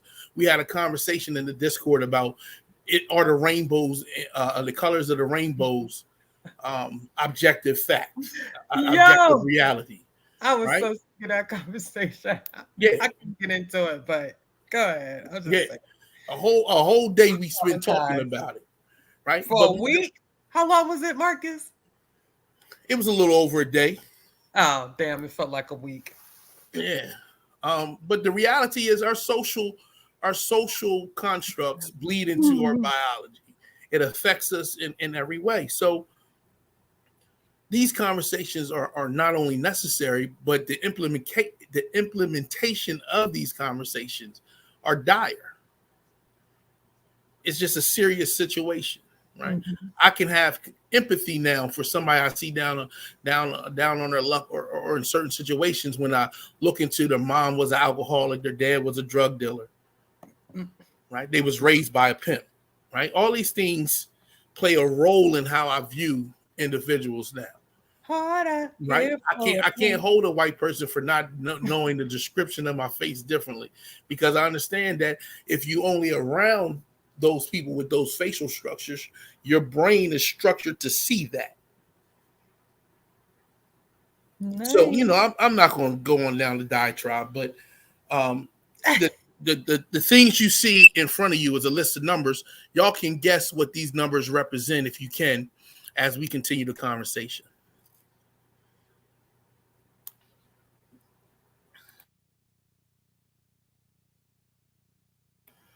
Dang, I ain't mean to kill the show. Y'all can go ahead. No. I don't want to cheat. I already know what this is. Well, go ahead. I didn't want to say nothing because I've done this. I did this. Shoot. Yeah, I'm not the sharpest knife in the. I wish you stopped doing that. I'm not the sharpest knife in the drawer when it comes to math, so I'm not going to even get together. I know Logic wanted to get it in. I know. Oh yeah, what? Hey Marcus, go ahead and tell them. Go ahead and tell them what that is. Citadel Killer Army, Logic in the building. Say hey to the people first, then do your thing. What's up, y'all? Appreciate y'all having me on the show. I'm kicking back. I mean, I didn't got out enough. I think I'm a lot more comfortable in just the student spot right now, right? Like I didn't read this far into the book, so I mean I'm not like completely lost in the conversation. I mean, so I'm good. If I got any real serious questions, I'll be able to add to it. But for right now, we kind of hashed out a lot. Brass pretty much nailed it earlier. You know what I'm saying? It's a big transformation for me to be able to implement it into my worldview. So I'm learning. I'm chilling. Okay. Hey, but they made the thumbnail. They made the thumbnail Logic versus Brass, the free will debate. So you saying that's off? Or? Oh, today? I mean, we could still talk about it. I Yeah, mean, like right, I like, You was like, are I had no, I'm I just, actually like, had like. no idea that I'm was just actually messing still with on. I you, thought I man. Hey, was just guess taking what? my Guess look. what, Logic? Look, It's starts at Me neither. I'll take another L to help other people learn. No, No and problem. guess what, Logic? Me neither. Just, Hey, just, so, just so it we on started the at same page. 8:35. It started at 8:35, Yeah, y'all. yeah. It Oh was my Brass's God. idea. That's why I'm confused. For So, 4 minutes. This. What's my man? This Drewski Records. What was it? Could have been records. Records. I ain't getting no Okay. contract. I ain't getting no yeah, percentage. yeah. I ain't no Brass. I ain't know he ambushed Look, you like that, the Logic. chat My bad, ready. brother. Come on, right? Crazy, yo. Get in. I Yeah, thought that was a little wow, bro. kid in the bushes with some sheep, yo. And this Oh, nigga Brad, I bet he get him, got the Lon. ate the cake. Get him. But nah. So I want to what's this Ivan? Y'all know I'm a the name. Ivan Pavlov, Yeah, and Pavlov's dog. also, when we also were talking about how when you take a drink of water or anything How like about his that, blankets? how you already perceive that you're no longer thirsty, like, so what is that mechanism that does that?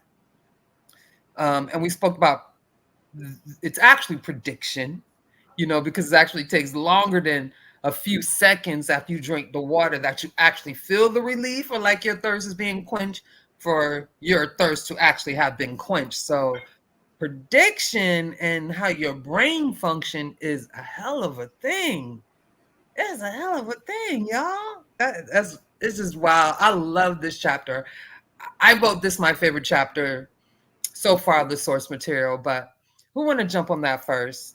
Especially about, the dogs, and if y'all want to explain that research a little better. And y'all have heard of this research in school, elementary school, or at least middle school, I know. So don't act like y'all don't know what we talking about. Well, it's Yeah, it's a Everybody else. simple you talking about experiment. Yeah, it's a Pavlov, right? You simple talking about experiment. Pavlov Yeah, with the Ivan dog? Pavlov. Pavlov's dogs. It's classical Pavlov. conditioning.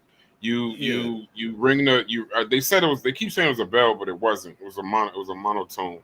And And she corrects that in the source yeah, material. I like. yeah. She's And what he did very was thorough. he fed his dogs every time based on that sound, Mhm. and they got used to it with conditioning. I would say that's a bit of priming to an extent also. And Mhm. then afterwards, every time he played the sounds, the dog's brain prepared their body budget by causing them to salivate, prepare to eat, even if there was no food present, even if there was no smell of food present. So now they weren't getting hungry based on the smell of the food to make them salivate or seeing the food to make them salivate. It was simply just the sound, is what it is. So, behavior is secondary to the stimulus. Thanks, Mac Rob. So the behavior of the dogs was proven to be secondary, and I believe he won a Nobel Peace Prize. If I'm not, He if did. I'm not mistaken, right? He won a He actually Nobel Prize did. for that because Yes, he he did. proves that behavior is actually secondary to the stimuli, not the other way around.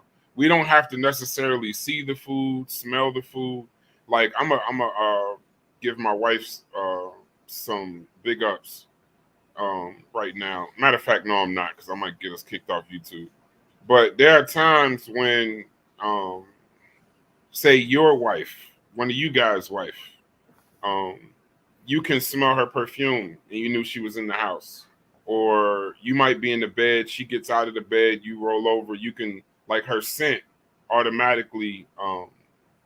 Yeah, we about to get kicked off YouTube. So I'm going to move this on to Sosa. How you gonna get kicked off? No. But I think y'all know. I think y'all know where I'm going. I don't know what you're talking about. Like, okay, let me switch it. Let me switch it for my wife. Let me switch it to my wife. Let me say it to my father. Help me out. Right? No. Listen. Like how my father wore.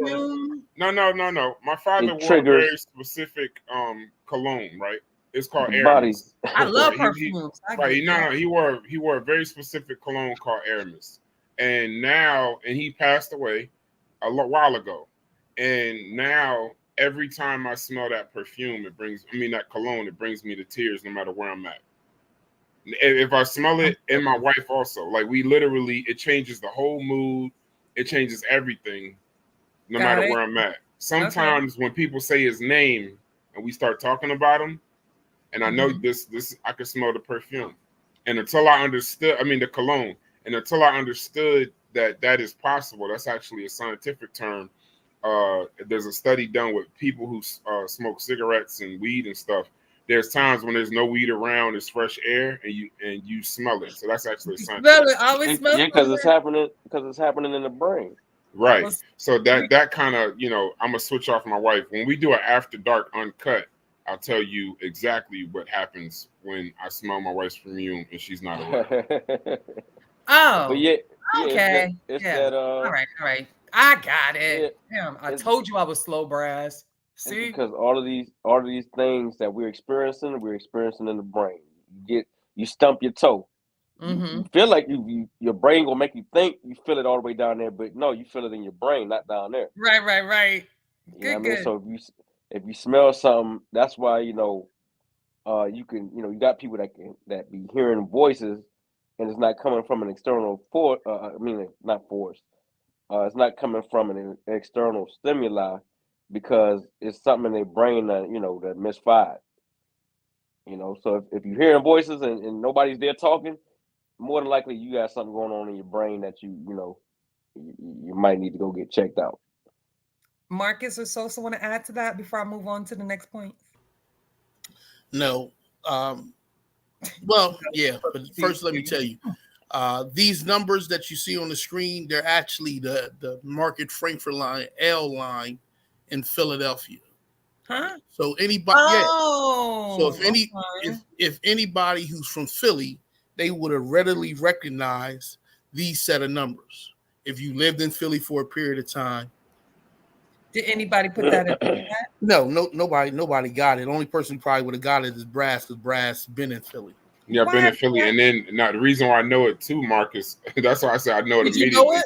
No, yeah, because remember I told you I DJ'd out there for a very long time. So when we would travel, and then we would do the stuff with Smack White, and do the videos and stuff, we would catch we catch a train. So I knew exactly what that was when you put it up. And so this is experiential knowledge. This is because of where you're at the time you're at, you will have information that others may not have, right? View things differently. This also plays a role. So sometimes you ever been in a situation where you and somebody else is viewing the same thing, but y'all get completely different interpretations and different values out of what you see. Right. This is part of that whole process. Your brain, sensory information, and memory relays upon each other. It's a fascinating thing. And then you got to recognize how complicated it can be, because the mechanisms there are also affected by external factors. So we talked about the amygdala, right? Kids who grow up in a heavy, stressful environment, amygdala is bigger. So they're going to respond quicker to that fear response than someone who has a smaller amygdala. See? So now you get to see how personalities and actions play out across the board in all of humanity. These differences, these variables that come to play. And when I put it all together, I can't see a place where you can make an action outside of these variables. I absolutely agree. The winning prediction becomes your action. If your brain predicted well, then your neurons are already firing. Jump into it. Or not.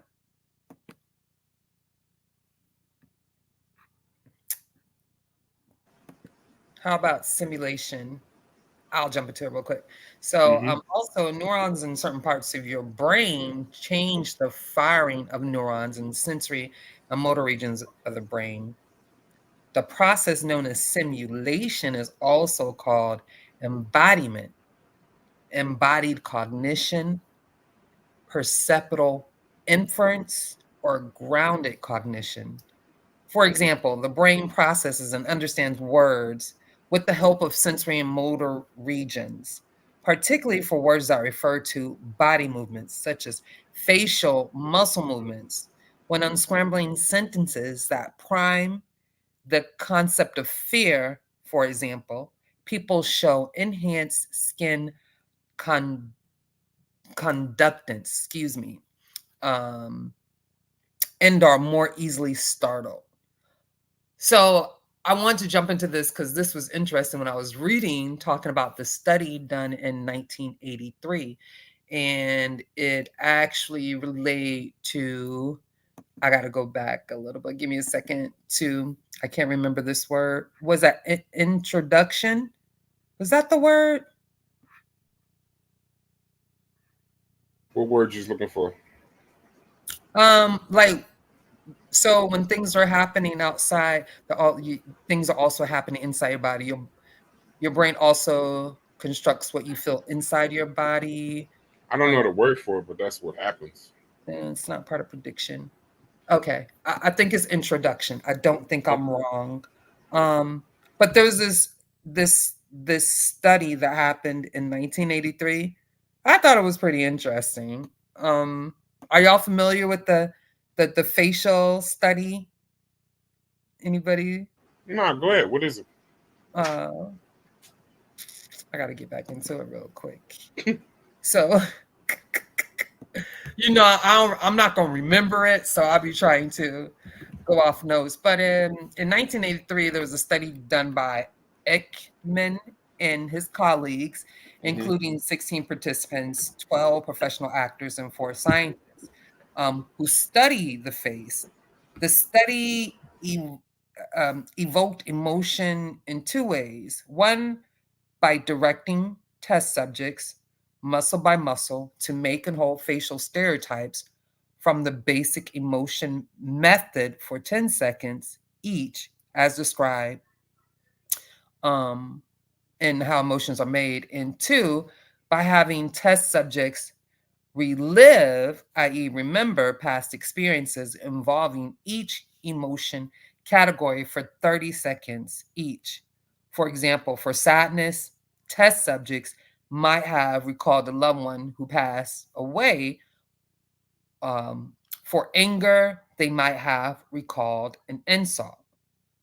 During both of these tasks, subjects' facial movements were recorded on videotape, and their physiological measurements were taken.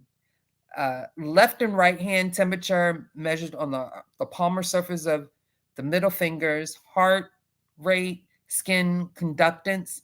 That means how you transmit electricity, and it's by like the surface preparation of your skin, which is there's a specific word for it. I might not be able to find. Oh, because of the sweat, it's a weak electrolyte. All right, and so it just measures the electrical activity on the surface of your skin. I was trying to remember that definition. I'm gonna get into it. I'm almost finished. So only 55.8% of the relived emotion data was used. The other recollections were either not intense enough, or the emotions were also experienced with similar intensity. Elkman and colleagues described their findings. The experiment provides the first evidence to our knowledge of autonomic differences among 4 negative emotions, as well as showing general distinctions between positive and negative emotions in both tasks. Heart rates increased during anger, fear and sadness, as compared to happiness, surprise, and disgust. Finger temperature changes was largest in anger and significantly greater um, than during fear, sadness, happiness, surprise, and disgust. A temperature change like this would occur when blood vessels dilated so that it's easy to move your arms and legs. This will happen anytime a person feels challenged in a demanding situation that you feel you can cope with, even when you are not angry. So, like, all these actions have to do with things that are happening on the outside. Basically, your body and the inside is still reacting while your body is at rest, or there's really no immediate danger to you. So your brain is, you know, again, remembering and predicting, because you're doing these facial movements or having these expressions. It's literally trying to match that energy and, ready, because again, your brain is more tuned to action or whatever. I thought it was neat, but anybody want to add? Yeah, that's the 60 faces test. Yes. I looked at it. I did. That's what I was saying. I know what you're talking about, because when you said, because it's the ECK or ICK, something like that, 60F test, and it's because of the 60 faces. And they were saying how, even though, like, across cultures, depending on different things, we all still share the same expressions. Exactly. Right, like, and it's shared by everyone, and that it's like a innate thing. It's accompanied by, culture has nothing to do. It's just we share it anyway. So yeah, I remember that. I definitely remember that. We need to talk. That's a good show topic. On another note, also. Yeah. Hey, Drew, The other one was much better. I was gonna say, man, let's get that. Let's do that. Put that link in that chat, man. See if somebody want to come up. I don't know if you was gonna do that or not. I thought you was co-piloting. I ain't in the Oh, I'm you not ain't in in the that pilot yeah, I'm seat. not in Oh, my the bad, my studio bad. part. I mean, thank you for. Matter of fact, no, hold on. Matter of fact, no, I probably could do it. I can do it. Hold on. My bad. Can you? Yeah, I can put the link in the chat. Hold on. See how they do me, y'all? I got you. Know. But okay. Well, thank you for reminding me, because I'm gone with it. You feel me? I'm gone with it. So yeah, that was the fun part. The rest of this is about to get into a little bit when she's discussing free will, right? Talking about acting on autopilot, test anxiety. Those were two interesting examples. And this is why I did like this book more, because it gave more of, like, real life examples to explain how your brain functions and why it does what it does, and why scientists say it's doing what it's doing, whether we think that or not. But again, science doesn't care about our opinion or what we think. It is what it is. And I definitely want to talk about seeds of peace. So anybody want to jump on, acting on autopilot or testing? Logic, you in here? You want to say something? You ain't said nothing yet while we waiting on people to come in. I mean, I'm chilling, man. I mean, look, so we did it today, man.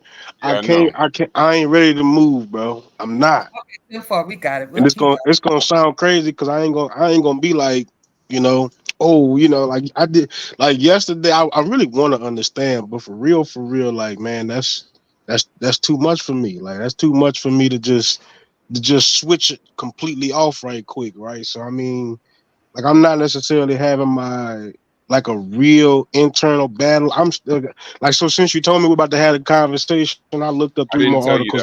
that. They all well they told me that they all say a Yeah. philosophy. So like I'm still like I'm even in my own brain cherry picking and looking for the validation of what I believe, right? Like, it's, I'm just not, I ain't there science is yet, not believe though. What? So But if it's in the realm of philosophy, right? Why do I have to force it into science? but we're talking about the scientific evidence though. Well, it's neurology and physics, physicist conversation too. Exactly. That's what we were talking about. telling you in the Discord earlier. You talking about activity in the brain. But you were still singing "I Believe I Can Fly." I don't know. You talking about behaviors. So how our brain makes us behave. So it's very much a neurology conversation too. Philosophy, I don't really listen to the philosophy side of the argument because they not, they kind of logic is stuck on it. I'm stuck. That's why I'm letting y'all do your thing. I don't want to be the adversary up here. It's all good. I'm trying to learn and find my little happy ground. But for me, it challenges something that's big for me, right? Like it really makes me ask myself, like what's the value of being that scientifically literate? And how I actually implement that into my worldview, right? Like that's really what's scary about it to me. You know what I'm saying? Like so there's one level to try to understand it, just try to understand the information, and then there's another level of how to actually implement it into my actual thought process. So like I can now from day one, Kent, like I've been one of the biggest people saying that, like, we can't, it doesn't really have value to hate white people, right? I understand that, right? But in order to just drop the whole topic, like that's a lot to me, like, you know what I'm saying? But that's what it sounds like I'm saying to do. So that's why I'm letting y'all rock, man. If there's something specific to talk about, I would definitely bring up a question, but I ain't really heard nothing to ask a question about. I'm chilling right now. Yeah, I'm gonna move on. So, hold on, Juju.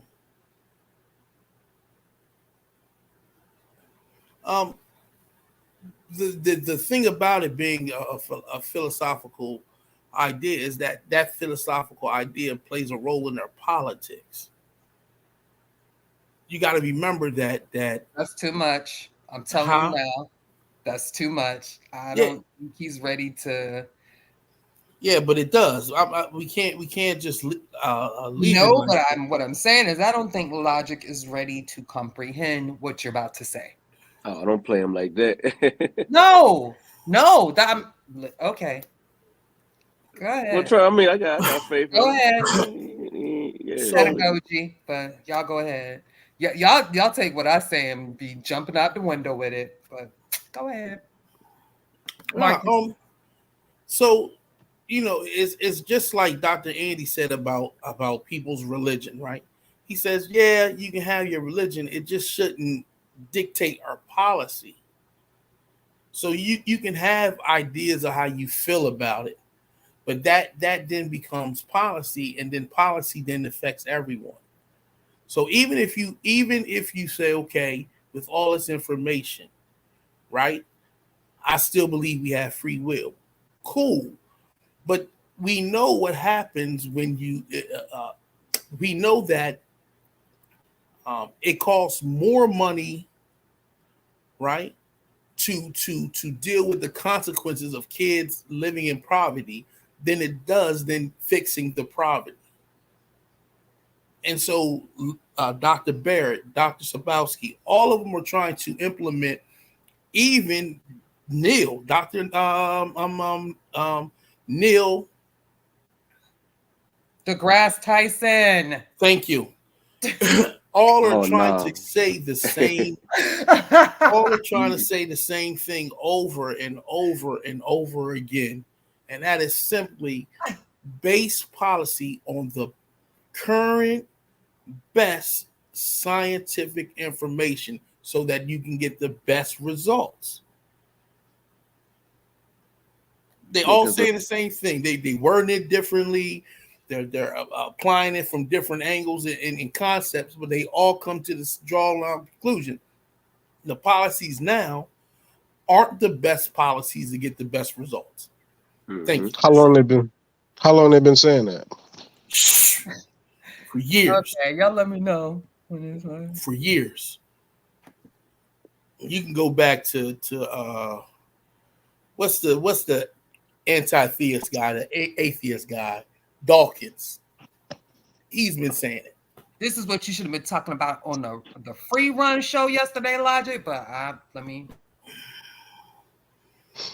So this is just the culmination of what we're talking about. Like, this is, you're right, it is a philosophical, it started as a philosophical conversation, but those philosophical conversations ended up being policy. And so that's a problem, according to them, according to the experts. Okay, so like in totality, right? So what are you telling me? No, okay. I'm trying to like. I gotta just ask the question, right? So what are you saying based on implementing the free will conversation into racism would be a good solution, or like how would you create a solution for that around free will or not having free will? I wouldn't do it. I would let the experts do it. But from what they have said so far, right, there are certain things that you can do that will minimize the impact that it has on people. Us and them is going to be in humanity. I don't think there's anyone that would say that us and them is no longer a part of being human nature, right? But you can do things such as integrating schools, right? You could do things like having these. I think she used in this book the Palestinians and the Jews having that program where they go play soccer together, right? She talks about in this book expanding your horizon. Don't get pigeonholed with the same group of people. Talks about reading more, and all these things play a much better point in trying to address that issue. Right, and that's actually the chapter I stopped on, right? Because then at the end, she asked the kids if they continued to have contact with the kids they made friends with after they made the soccer field, and they all at the end, like what was it, like a year later or something like that, they were back to talking smack about the other group, like. But I mean, that was the last chapter that I read. It was kind of disheartening a little bit. It was almost like I was expecting to hear progress, and that's not what I heard. But I mean, that's not the writer's fault or nothing like that. But that's I'm just saying, like, that was a landmark for like me in the book. I was like, dang, that was very unexpected. But I mean, this is so remember we had like a conversation about 2 months back, right? It was me, you, Kent, and somebody else, and we were talking about racism in America, and we were talking about some things just revolving racism. Would you say like the free will concept has like changed a lot of your perspectives when it comes to that? It's giving me more empathy. What about you, Kent? What was the question? I don't think you was around during those conversations, Brad. But yeah, me, Marcus, and Kent, we were having a week-long conversation about racism in America, and then like, it was about being scientifically literate about racism, like understanding that there's only one human race, and do we adhere to like the social environment, right? Whereas like, it doesn't really work that way to just be a certain way, to not have the us versus them kind of mentality. And it seems like there's been a big kind of shift in that. So I was just asking them if that. I'm all for the cosmic perspective, man. I think the and yet society isn't like that yet. You know what I mean? So Marcus does have a point when he says, "Yo, we got to live with what we got now." But once society gets on board with there being one human race, and that there's really not a big difference other than skin color, and that's not even a major difference among people, I think we'll have a better society. I think it'll make for fairer laws. I think we won't judge each other as much. We'll understand that we're trying to survive as a species rather than all the blacks trying to survive and all the whites. You know what I'm saying? It's just I don't know, man.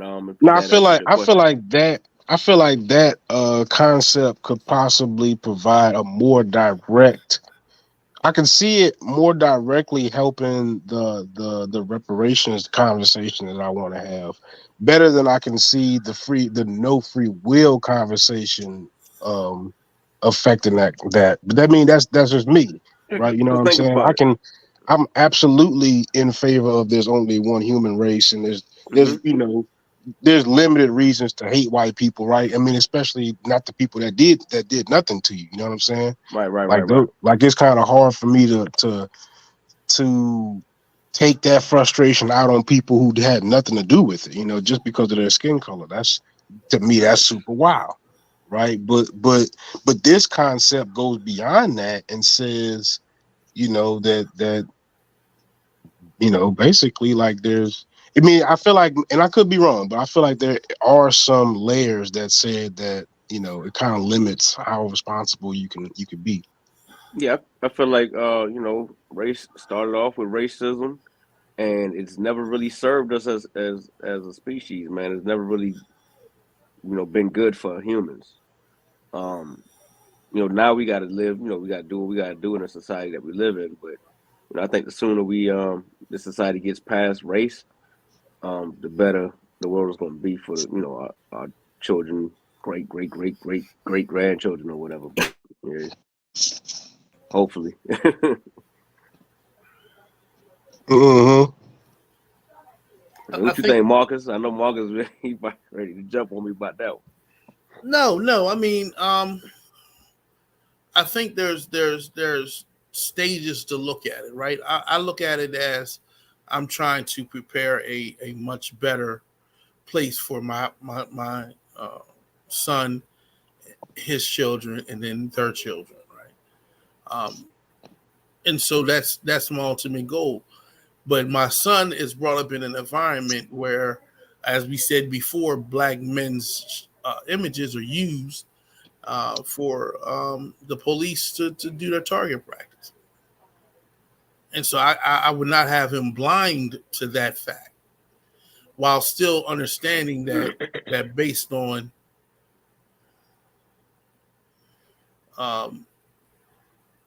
that based in science, based in some of the probabilities and the best things we can have, these are the best tools we have now that can change the situation, right?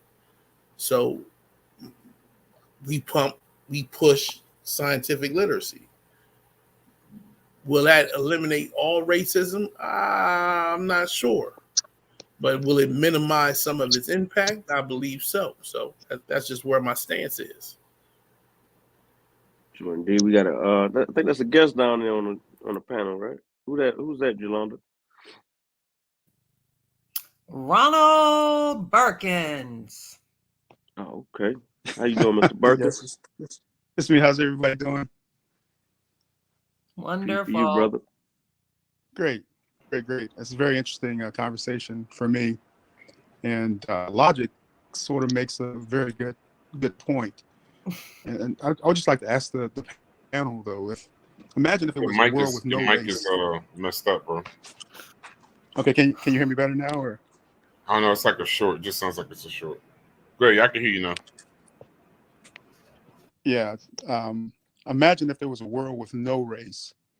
Do you think though that based off of evolution, there would still be some type of prejudices in the world? In other words, I mean, there are countries that are predominantly black or white or whatever, but they still have discriminatory practices based on either politics or religion or economics. Do you think, from an evolutionary point of view, that that's really just the state of humankind? I think you still have tribal shit, like this family versus that family, or people, these groups of people that grew up together versus those. You're gonna always have us and them. But I feel like once like when it comes to race per se, once you know better, you do better. And if we're a society that's um, progressive and growing and gaining more technology, more knowledge of reality, I think not having race as a factor, I think it would benefit mankind. I think it would definitely still be more prejudice because race is just a piece when it comes to um, prejudice. You know, your sense of identity, the social norms, who's included, who's excluded. You know, we're talking about race, but a lot of people don't talk about gender. You know, nationality, sexual orientation, what religion you That's a good follow. point. Yeah, so it's not race. Race is a part, and I think in a lot of the conversations, especially Black people, um, what we do necessarily is we kind of look at a lot of things as race. But me, I work in politics, and for me, it's not that I don't see race because I obviously see color, but I look at things more along the lines of class lines and specifically exclusion versus inclusion. Sad to say, religion plays a lot in the conversations and things that I do. So yeah, I think if we didn't have race, we might not have that piece. But okay, that's one piece down, and 5 million others to people will figure out a way to be prejudiced for about. But It's do Because you amazing. think though even that because even when you think within the same race, like you got one gang over here, one black gang versus another black gang, and that correct? same race, but they just have they clicked up. It's us versus them mentality. Right. But do you think that's an evolutionary thing that's happening, given finite resources, that Yeah, that I evolution think it always is. pushes us I think that to I think that resources piece that you just put in there is Mhm. very important. I think well, you know, you can look at the evolution piece, but you asked a question earlier about why did we evolve to survive and thrive? That was part of it. You know, some things were hunting, and you had to be able to survive or get eaten. Mm-hmm. So Yep. now you run into a situation of, you know, so let's just say it's only 10 eggs and there's no race. I don't mean to be, you know, wrong, but you know, without any societal norms, I'm pretty sure there'll be a lot of men eating. Mm-hmm. Hey, You know, look. I know that sounds terrible, but you put this figurative word, this world out with no race. So then now I go by the strong survive, and then I think it'll go further than that. I think, you know, while we complain about some of the prejudices we have, some of these prejudices have led us to good conversations. You know, like when we were kids, we used to call everybody retarded, but now you pay a little bit more attention in regards to mental health. It brought us around to that conversation. Even in regards to sexuality, we used to not used to, but I mean, I guess people still do. But I can remember stories of what's the guy in Texas got dragged on behind a truck and Mm-hmm. they're doing castrations. They're doing electromagnetic, not elect. What is it? What they did? What they were trying to electrocute the gay out of you and all that kind of stuff. And I'm sure they still do it, but at least now, because of those prejudices, it brought around some conversations, which brought around some legislation or some money behind it. You know, these are big PACs in politics that brought some legislation that changed some of these things. So now we can have mental health conversations. We can have conversations about the LGBTQ community and things like that. So prejudice is terrible, but it depends on how you look at it. You can see it in the animal kingdom, yo. You got this pack of lions versus that other pack of lions. You know what I'm saying? Like, not to mention our brain is wired to protect those more genetically close to us. And I'm not saying racially connect. Race has anything to do with genetics because it don't. You know, we talking about like family member, like your son, your mom, your auntie, uncle. You know what I'm saying? Versus your neighbor's family. Let's say it became a thing of us or them. You're gonna go with those that are more genetically related to you, which is your family members or whatever. But so then is it from a game theory perspective? Then, if you think about that, isn't it more doesn't it make more rational sense then for you to take care of you versus looking out for society in general? I like that question. say that one more time. So think about it from the game theory perspective. I mean, Mm-hmm. what's more rational in order for you to survive. In order for me to oh, go ahead, my bad. Go ahead, finish. Yeah, isn't it better then for us really just to always have selfish interests? Well, no, because even if we can, I was just gonna say, even if we clothe it in altruistic nomenclature, but doesn't it really always make sense for us to look out for ourselves? I would say no. You mean as an individual? Yes, as an individual. Yeah, I would say no because as a species, we survived better when we had a pack. You know, when we had a team. You know, it's a book. I'm trying to look for that jump. It's called the Social Leap, right? And the author is what's the guy name? I can't look at it right now, but hold on a minute. William Von Hippel, if y'all want to catch that book or whatever. But he talks about how it was more beneficial for us to roll in packs, our species anyway. You know what I'm saying? Because the more people in your group, the better you were able to survive. Plenty of examples in that, but I can't think of them off the top of the head right now. But yeah, so now I think it's better for us to have a group rather than just look out for self. Now we evolved to be a social species. Facts. And usually in science, what I've learned, well, in anthropology or like that, when they're discussing things concerning humans, they're usually not doing it as an individual factor. They're usually expressing it or discussing it concerning the group. Right. Right. Not to mention, like God Killer said all the time, teams win, yo. Teams win. Go ahead. I'll let you finish. I'm gonna get back to it. Think about it. You could have one person versus 5 people in a debate. Now that one person could be smart as hell and do all the work itself and try to look up everything.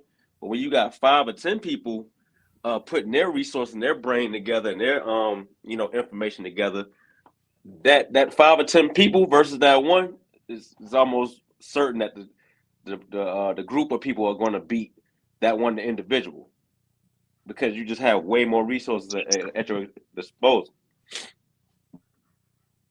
Yeah, that's hot though.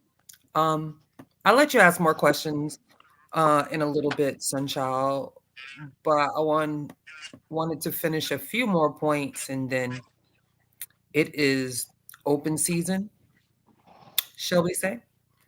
So where we left off was touching on autopilot. She calls it autopilot, but it's actually habit. And the reason why I wanted to get back this and touch on this, because this is getting back to the free will conversation, but also clarifying some points, because one of the major dilemmas, especially in our Discord conversations, which are by far the most fire conversations, by far the most fire debates ever, never heard in public, known to man, is because, we talked about, well, if there's no free will, then how do we, manage accountability and, just all these like different things that, you would have questions about when you're talking about whether a human being has free will or not. Okay. And then we got into, we'll define free will. You feel me? And of course, simply defined, it's like action without any type of coercion. But nature itself is a type of coercion, right? And then you have these other types of coercion, your brain, some of the things it does, the body, it's coercion, right? So, yeah. So it has us thinking there really isn't. But when we're talking about like responsibility, because she touches on this about responsibility, and she speaks very poignantly and firm on that you do have responsibility, because you have a choice. You do have the ability to make choices, especially about where you go and who you're around. You get what I'm saying? Because we always talk about this thing about, well, you know, if there's no free will, you would think that everybody just be like kind of one way, right? And we're all just extremely different for many different reasons. Even the people who live in the same environment are extremely different, you know, because there's lots of little nuances. Like we don't do everything exactly the same. Even twins don't do everything exactly the same or have the exact same outcome. You get what I'm saying? Even exposed to the you know, the same stimuli or even different stimuli. Okay. So did anybody want to jump on that when she was speaking on responsibility and, you know, how we actually do have the choice to make decisions about, you know, who we hang around, the environments we're in, or things of that nature? Go. Yeah, yeah. When you and that and this is the piece where people confuse choice and free will. Right. When you're a child, your wiring is done. Your early wiring is done by your parents, and your caregivers. They decide whatever your niche is. They decide. You know, you were a baby, so they decided what you ate. They decided where you went. They decided what you did, what you picked up. Now you had external stimuli at the time, but I'm just saying for the most part, they controlled your environment. So the lack of free will at that point, you had lack of free will, but it was basically controlled by the adults around you.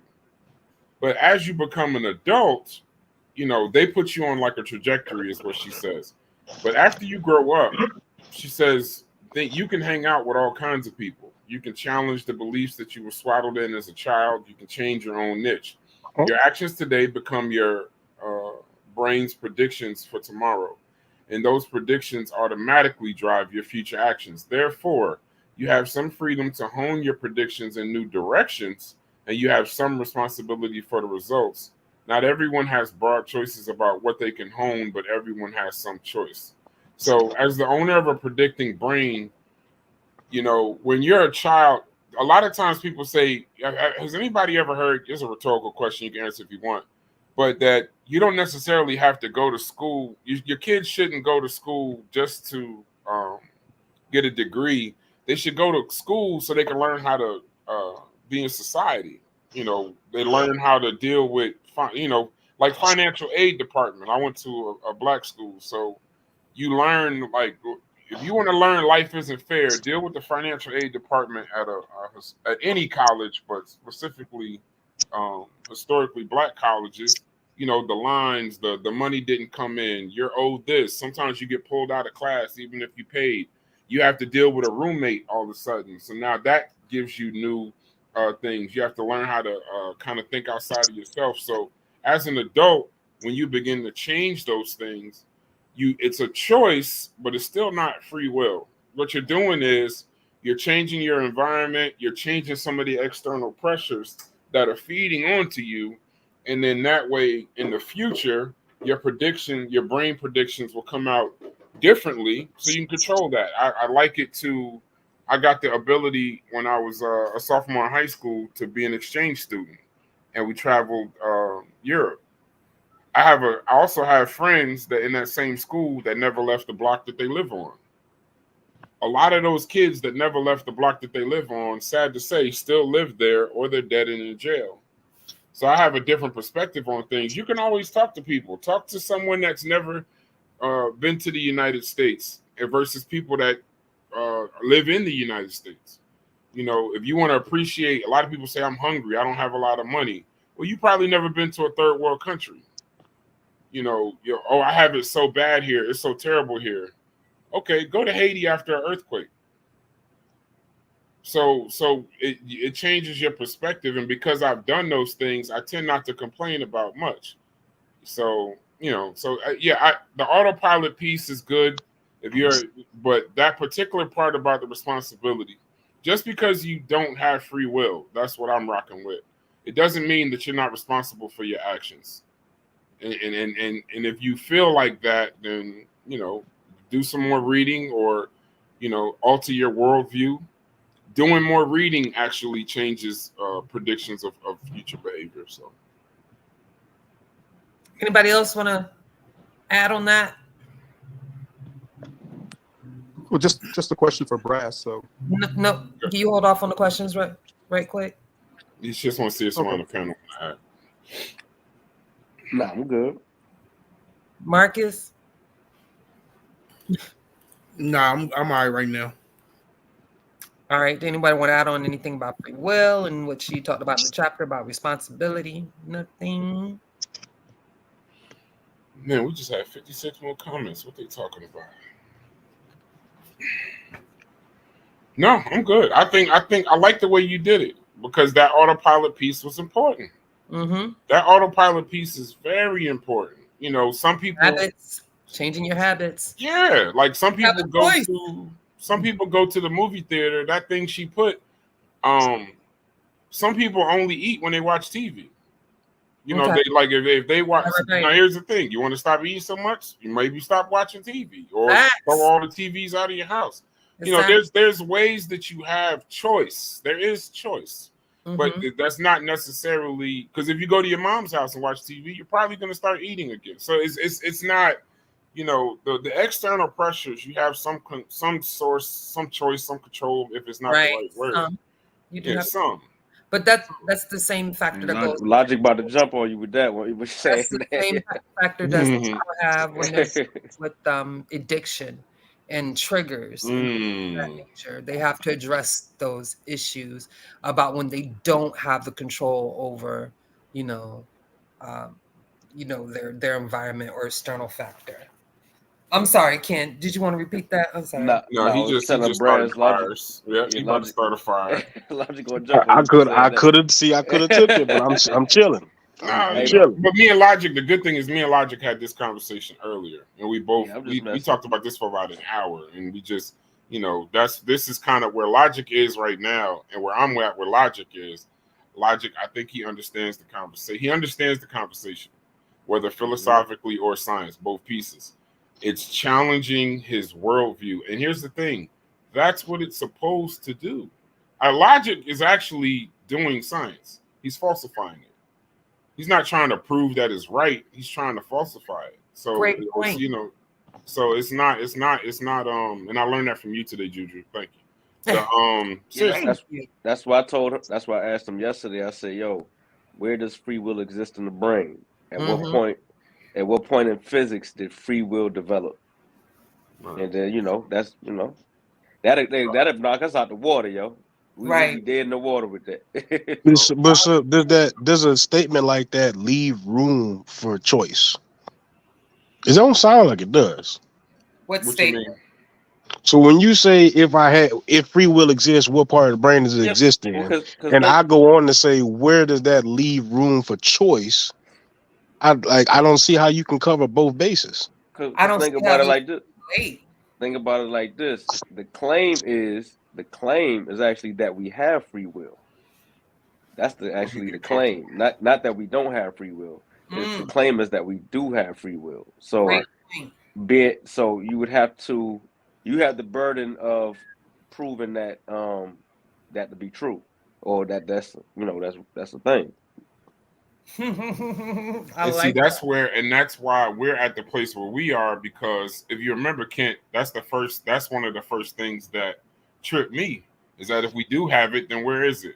Yeah, see that. And then hold on, Logic. And then the other piece was name events and things that happen in nature without causality. Right. If you can't, no matter whether you accept it or don't accept it, then I'm going to rock with it. Now, here, we can have the discussion. I'm not saying that it is what it is. Ronald asked a great question before about society. And it's one of the it's funny, he always asks questions that we talk about. I want to explain something to y'all real quick on the chat. We have had these conversations already. It's like Groundhog's Day. We've talked about it for 5, 6, 7 hours over a number of days already. So by the time we bring it to you, you're not even getting that's why we tried to do an impromptu conversation last night. You're not getting the actual conversation. You're getting it after we've hashed it out, yelled at each other, brought up sources, shared our screens, showed videos, popped links in the chat, threatened each other. You know, like you're talking about, this is this is a process. We've been talking about this conversation since I've been in the Discord. So, you know, so trying to falsify the fact that we have free will is how I got to the fact that we don't. It's not that I proved that we have no free will. I just falsified that we do. Hey, Brad, you know what messed me up, man? And logic, what messed me up is when I realized that we didn't have a soul, right? Yep. So when you tell people you don't have a soul, they looking at you like, nigga, like, seriously? You know what I'm saying? I thought the same thing. I'm like, so then I started thinking like, okay, this is one of my ways of coming to the understanding. I was like, well, people that have Alzheimer's disease or that, you know, have a brain injury, they can come on the other side of that injury not remembering anybody, right? Right. They don't even know their own wife, their mother, their child, anybody, right? But if we had a soul, and you know, when you die, your soul goes to heaven, and you see people that you used to know and all of that shit. How does the soul know people? But how does then it's all in the brain? That's when I realized, like, yo, everything that we experience is all in the brain, no more, no less. There's nothing outside of that. You know what I mean? So, yeah, so no soul. You know what I mean? We sound just as crazy saying that to some people. I like that. Marcus, did you want to add anything? Let me pose this question. Do y'all think that Lisa Barrett is saying something different than Sapolsky? No. I think she's adding the pieces to the puzzle that we couldn't figure out to have better clarity and understanding. I think they have some disagreements in their what they think is going on, but even in reading Ms. Lisa's book, I think she's more. I can see her kind of leaning towards the no free will, but I think it depends on what you call free will. I think in her mind, I mean, or how she's wording it. First, got to define terms first. Really? Yeah, I think because I think like, at what point is it free will? And so if everybody doesn't have the same idea of what that free will would look like, okay, then it could be, you know, it could get a little murky. So what you think, Mar? You think she agree with him, or you think she? So kind of where does you having a choice ends and no free will begin, kind of situation? Yeah, something like that. Maybe something like that. Because I look at the little test they did where, you know, they can see when a person is going to make the action before, like, so when they hook the electrodes up to the people's brain and they measure the brain waves, and they can see the activity that's going to make the person hit the button seconds before they actually hit the button. And the person thinks they hit the button right there at that moment, but no, it actually happened before you even aware that you were going to do that. Okay. So would you call that free will if you weren't aware that you were even going to do that and your brain already made the decision to do it, or what? You would probably have to see the video, the study, in order to know what I'm talking about. But it's a video on YouTube. A dude named Vsauce, you know, he pretty much showed the whole process of the study, and you know, they hooked his brain up to, his head up to the electrodes, and they showed his brain activity on the computer and all that. I think they got a few videos like that, but yeah, that's what got me. That's what initially got, you know, caught my attention. So, go ahead, Marcus. I was just gonna ask. While they say it differently, I don't see that much conflict in what they're saying, because she's not actually saying the time that you go to make an action, you have a choice. What she's saying is that by changing the information that your brain has, you have better predictive power. Right. So she's not actually saying that you stand before and say left or right. She's saying that if you were to, I've said it earlier in this show, change the environment, right? You have different predictive results, because she makes it clear that you can't go in the past and change what's already happened. Right. Done. But you can change what's going to be predicted in the future, though. Correct. But Your behavior. Correct. You're only changing the predictions that the brain is going to make. You're only giving it more information so that it can be a better opportunity. More information gives you a better predictive power. But that predictive power is still predictive off your brain. Like there's no stopping that action from actually going down. I'm okay with that. Huh? I'm okay with that. That doesn't make me uncomfortable, but I think the conversation and logic, does it make you uncomfortable? But I think it make other people uncomfortable. That's why they push back on it so hard. Well, it is, because it's just like when you told somebody, you know, I don't see why, but that's just me. I don't know. No, I mean, I don't see why it's like I said, it's like when you tell somebody they have no soul. They might not say it in the chat, but some people got a problem with because that. of the religious implication. Okay, I never think about that. Not even with a religious, like, so you could not believe in God and still, if you tell somebody they don't have a soul, it just doesn't feel, because we have this, our brain gives us the illusion that we're sitting in our head, like we're a thing sitting in our head. We're a spiritual being in a physical body type situation. Yeah, Marcus, like we in here. Would you mind explaining that one more time? I didn't catch everything. Or that we're separate from the body, or that we're separate from the body. Go ahead, my bad. Logic, what you said? No, I was saying, Marcus, would you mind explaining that again? I didn't catch everything you said right there. Basically, what I was saying was that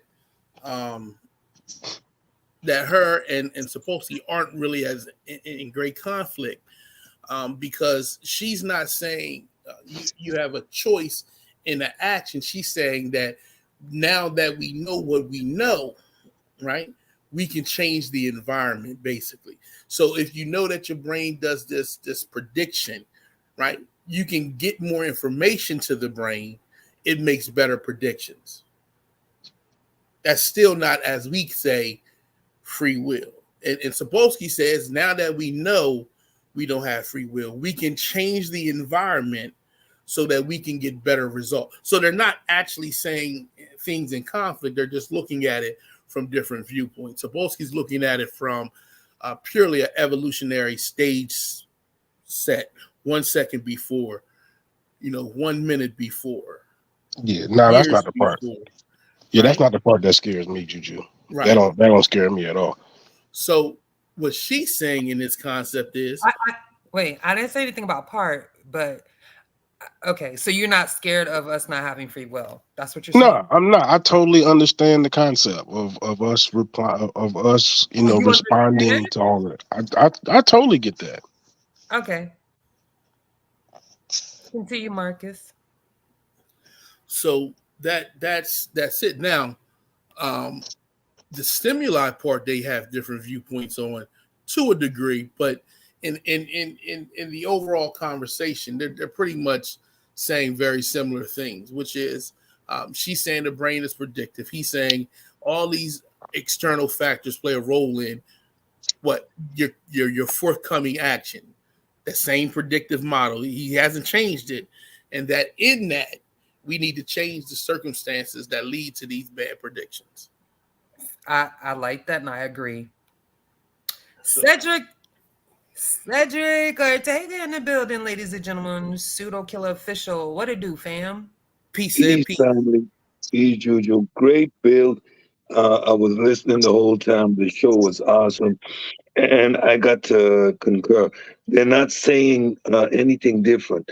They're just saying it from different perspective. But the ultimate point is that the brain is a predictive organ, and the input that it has is what it used to do its prediction.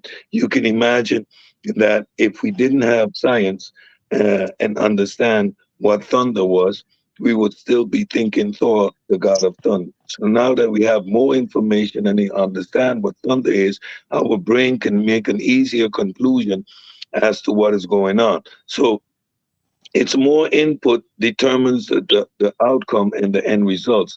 And then when we take that into the discussion, for example, understanding the effects of using a particular phenotype, which is going to add to the predictive power of the brain, we see that we can have influence on the outcome, but it doesn't give us free will. Free will, again, resides in a philosophical, conceptual idea of dualism, that the mind is separate from the body. And everything we've been discussing over the last couple of weeks has indicated clearly that that's not the case.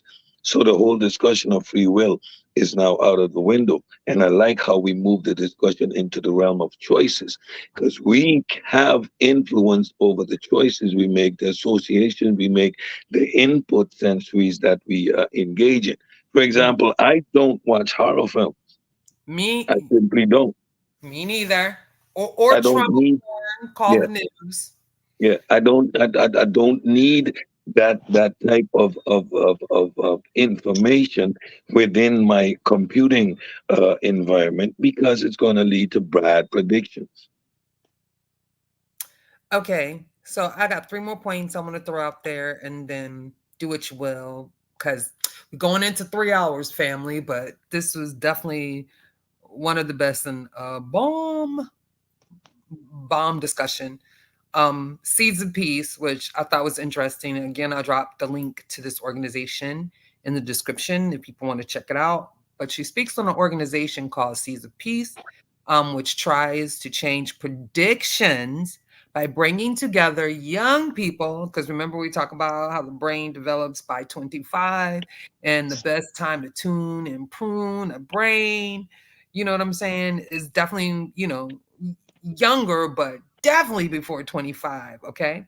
So by bringing together young people from cultures that are in serious conflict, and I'm not adding this was in the source material, by the way, Palestinians and Israelis, and Indians in Pakistan. And so I thought that was very, very powerful. Um, and indeed, this is I spoke about in the Discord how this is necessary um, counseling for victims and victimizers. Well, mostly victimizers to the victim. Okay, and this is the type of thing that therapists will use to, get victims to, write a letter of apology, and how they take responsibility for their actions or whatnot, which is also a source of healing and closure for the victims, if people aren't aware of that.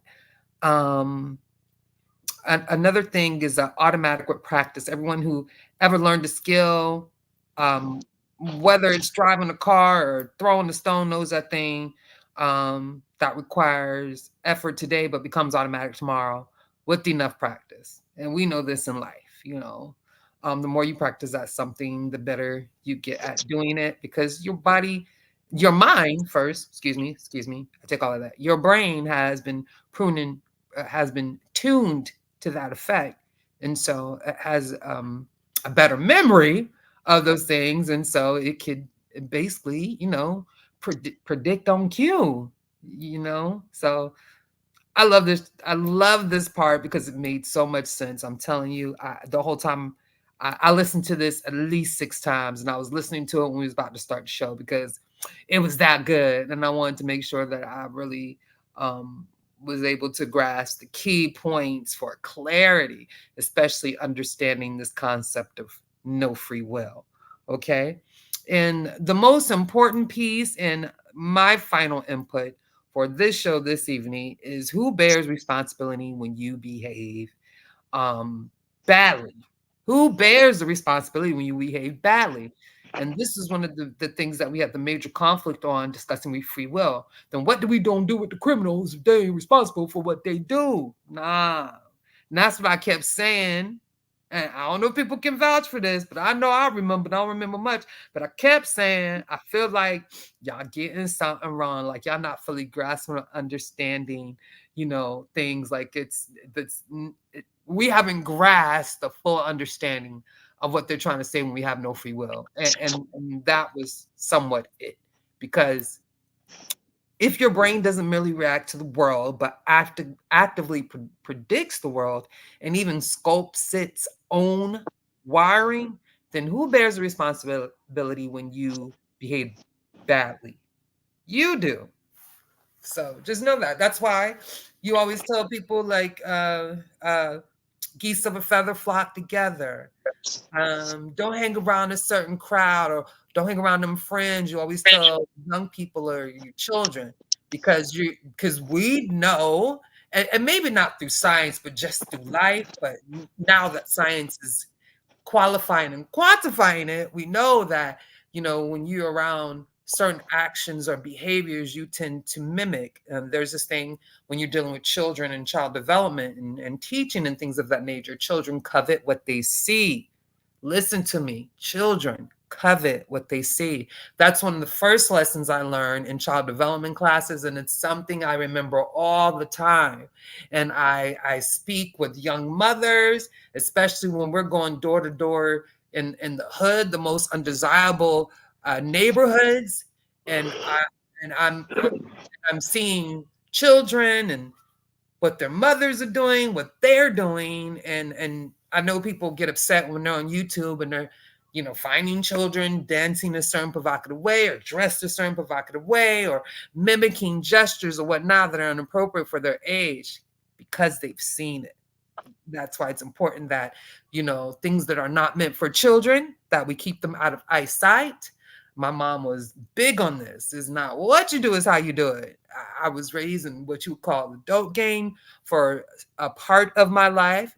And there was a lot that I never got to see, though, because she was very mindful of it.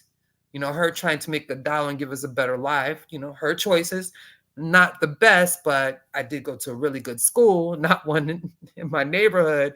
And I had really nice clothes, and I was in a awesome Girl Scouts, and she did a lot of things to combat the negative that was surrounding me. So, and that's important. That's important because that is the one thing that'll make an individual put in those dire situations not be the statistic. So, or not have a high ACEs number. Remember we talked about that? And sorry, next y'all make sure I put the ACEs link in the chat. So you on the audience, if you want to, take that ACEs test, which we talked about, acquired childhood experiences, then you can do that. Anybody want to hop on that? Because that's my spew. Thank you. Well, I know who suffers the consequences when you do bad things. But is it the same as saying which one of the two between Lisa Barrett and Sapolsky says that you couldn't have done anything different? Which one of those two say that? Marcus, you remember? Sapolsky. Sapolsky is the one who says that. So if that's Sapolsky and Sam Harris. Right. So with that being said, right, that's what makes it really difficult to understand the whole responsibility part, right? If you couldn't have done anything different, then like how responsible actually are you for your actions? Now, yes, you will suffer the consequences. Well, but I think we're moving after your choice. I think we're moving the discussion ahead of where it is. First of all, we have a society that is structured around the philosophical concept of free will.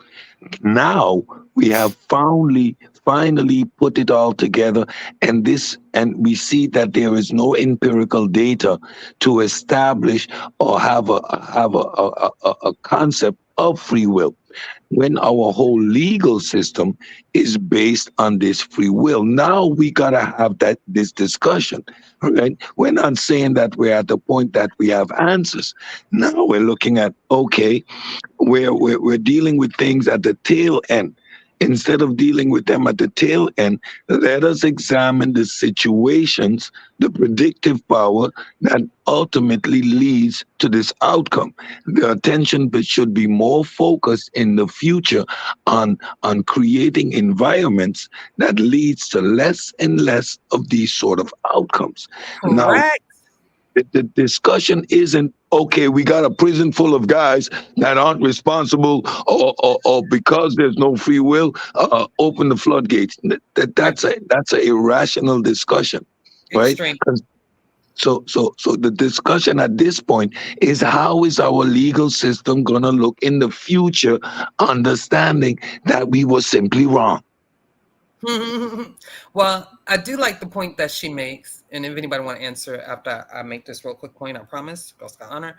When she talks about the terrorist, I forget his name, and of course, ladies and gentlemen, her TED Talks are in our description. Watch both of them; they're pretty awesome. But she talks about this terrorist, and she talks about how he gets tried, and how how the jurors want you to accept responsibility and express your remorse for the actions that you committed to cause all this anguish and despair and loss of lives to the families of the victims or whatnot. And so the defendant is doing, he's done that, right? But the jurors don't believe that he is because of his facial expression.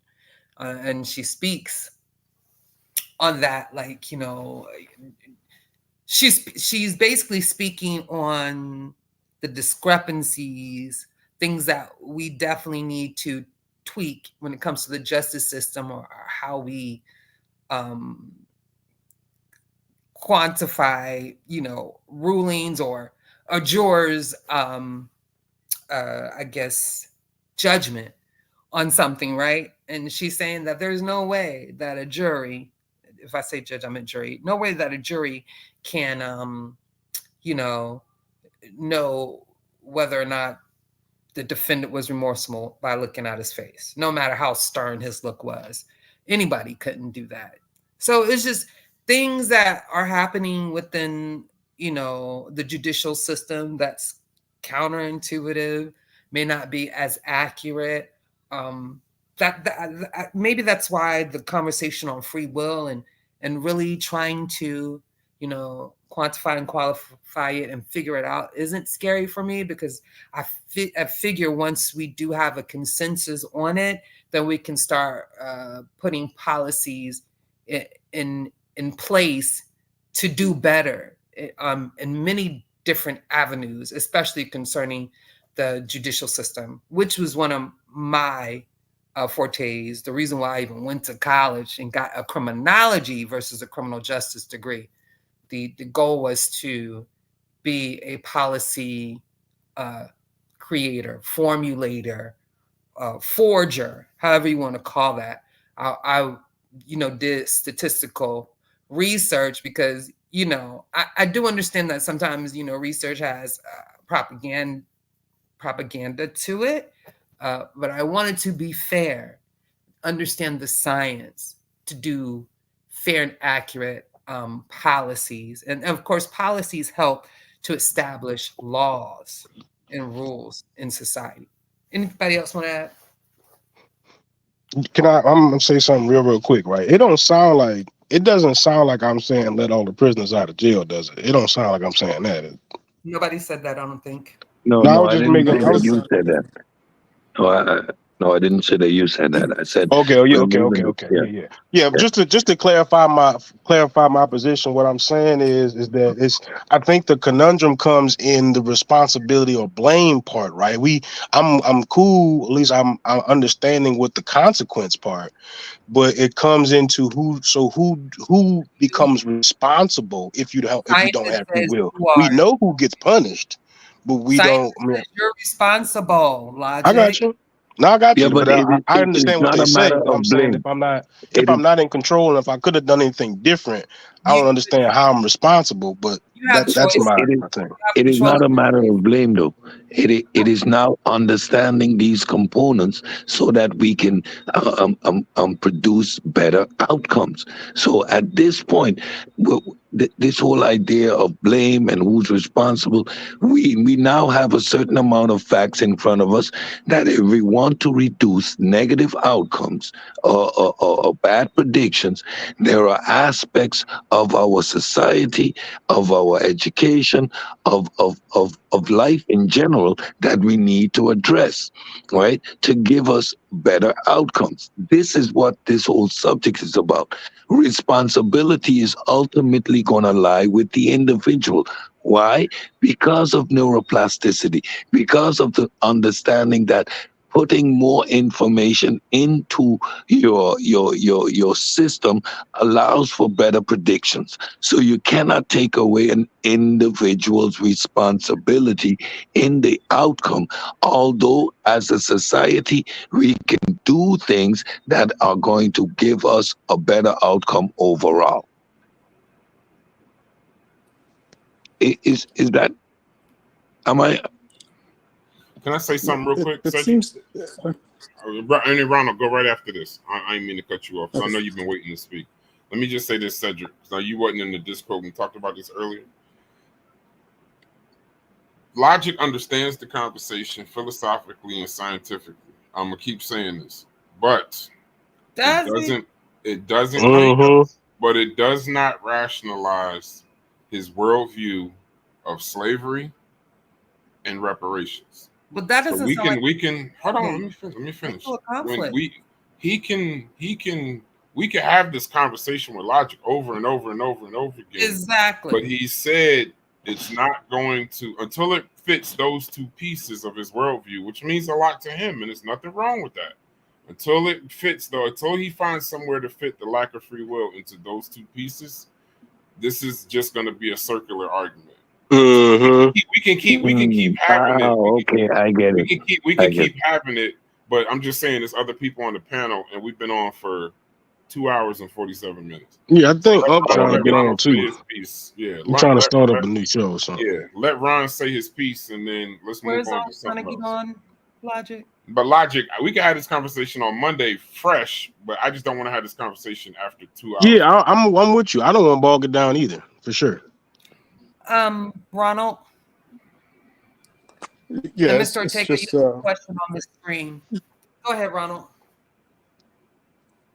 Yeah, I can empathize with what Logic is saying, because my understanding of what Sapolsky is saying is that there actually isn't a responsibility. He gave the example of the students at Stanford versus the janitor, and everybody thinks that these students earned where they were, but they really didn't. He even talked about himself. He got to where he is, and he would like to believe that he earned it. He like to believe that he worked for it, but he understanding his own this science. But he's saying that, well, I know I really didn't earn it, but I try not to feel bad about it. So that is that. His degree. You remember him saying that? Nah, he said yeah. He definitely earned that degree, those degrees, that position he has. Yeah. Stanford. Let me clarify what Ron. It was all determined. No, he was saying that was all. Let him finish his point, though. Let him finish his point. Then y'all say whatever you want. Yeah, basically, he's saying that was all determined. That was the outcome of things in his background and the people before him and the people and his ancestors before, all the way back through the primordials to that's the way it had to be. And he said that's the same thing for the guy who ended up as a janitor at Stanford. So that there truly isn't free will. So where's the responsibility? Who can hold anyone responsible for anything? Now we can try through laws, and that's the way our laws are set up because of the illusion of free will. But ultimately, there is no free will. And I think that's the conundrum. I'm sort of with Logic on this. It's a sort of conundrum of how we think about, at least how I think about this. In regards to that, real quick, go ahead, Cedric. Go ahead, sir. No, I was just gonna say two things. First, we've been discussing anachronisms, and we tend to look at slavery from our modern moral perspective, and when we do that, that's gonna create a conundrum in our discourse, especially when we're talking about responsibility and realizing that this conceptual idea of free will doesn't exist. Second of all, Sabatsky said just as much we shouldn't be overpraising someone who has these academic achievement versus looking down at someone, the janitor, for example, in Stanford, as not having pulled yourself up by your bootstraps. And as someone that had that philosophical conceptualization, I had to challenge the way I view things. So the fact that I think this way and is in this space is deterministic. So I cannot look at the other guy that simply isn't here and says, well, he didn't do the work. Although we can stimulate that person's environment in such a way that he or she could start to come slowly more this way, because we see people evolving and changing. Just to come to add on to that last little piece, when we talk about crime, I want y'all to understand that we live in a society that if we don't have free will, because y'all don't agree, I'm just saying where I'm at. I kind of picture it as we live in a society that we don't have free will, and it's crime and punishment. So the actual justice part of it is crime and punishment. So there is no chance of, one of the things when you go to court is insanity cases are almost impossible to prove. The second thing is eyewitness testimony is the least trusted testimony. So imagine we're all people with no free will living in this particular justice system we have with these societal norms. So that's where you run into the challenge of retribution. We had this conversation in the Discord again. Retribution for the sake of retribution. Why do we, when someone commits a crime, it's either to rehabilitate them, follow the statutes in the law, or remove a dangerous person from society. But then there's a fourth piece called vengeance. And retribution, if someone murders somebody, when they get the death penalty, that's retribution. You killed somebody, so we kill you. It's like an eye for an eye. But if you live in a society with no free will, these are the challenges, because I think we ran the numbers. A murderer is one of the least likely crimes to be committed again by the same person. And that's the one you get the most years for. We basically throw the key away in that particular case. But you got rapists and pedophiles who do that, and that's a crime with a high recidivism rate.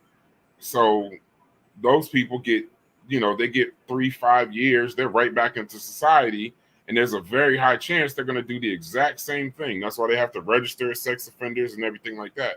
So just understand that when you're looking at it from a societal conversation, we're looking at it as we live in this society that we have: crime, punishment, classism, racism, all of that. And then on this other side, no free will. I tell everybody, watch the movie Minority Report. When I was struggling with this, it gave me an idea of a society that might work. But we live in this society, and we have to live in it with no free will. But one place where I will challenge your conversation, Ronald, is I do think that there are aspects of government, and I do think that businesses understand that we don't have any free will. I think that you could look at how, look at where children's cereal is. It's eye level. Look where all the healthy stuff in the store is. It's all around. Like, I think based on how they advertise to us, the subliminal messages, the things in music, all of those things, I do think that there are major corporations. I think there are aspects of the government that understand that we don't have free will. For example, with the advertising, how they advertise to us. Yeah, but advertising is psychology. I just wanted to interject. Sorry. No, I understand that. I'm saying, but I mean, that's how they would use it. But what I'm saying, like, even with the police, with bait cars and things like that, you got like a law with entrapment. If I place this car in the middle of this particular area, it's not random. If you place that same car in another area, they know it won't get stolen. They place it in one other area, they know it will. Why is that? Well, I think there's a higher probability. So when they playing those games, understand that there are people besides us having the conversation, and there are people making a lot of money off of the fact that they don't believe we have free will. So, but it's a great conversation. That's why we talk about it. You know what I mean? Yep. And to that note, ladies and gentlemen, we are going to call it a night. Did I close the show, Juju? Let's go. Let's go. Yeah. I closed You can start it back up if you like. No. I'm just I like getting the last comment. Let's go. I'm out of here. So Peace. Thank you for everybody joining us and supporting us. Remember, the links are in the description box. Check out the last few shows on this discussion. We have some amazing source material for you all. Yeah, Mr. Metro, and I wish I could switch, the controls, but I can't. So yeah, I just got to do it like that. But it was fun. Thanks, Ronald and Logic, for hitting the panel. And thank you guys. Have some final words, PKs on the panel before I hit that exit. Yeah, make sure that y'all like and share the show if you can. Also, leave a comment or any questions after the show is aired. The last previous shows we've gone back over and answered some of them, and if had on a further dialogue. If you're interested in joining the Discord, there's a process, but check future shows and we'll discuss that more.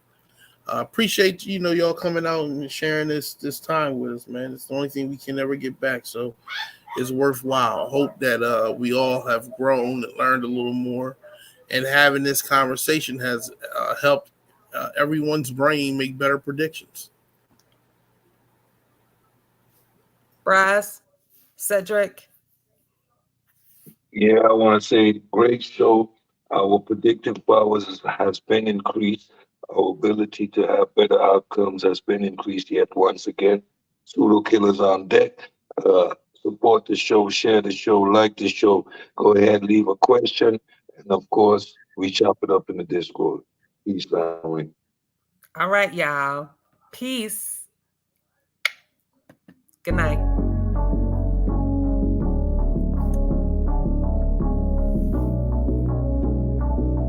Yeah, it's DQ, baby. Pseudo killers, what up? What up? What up? Check.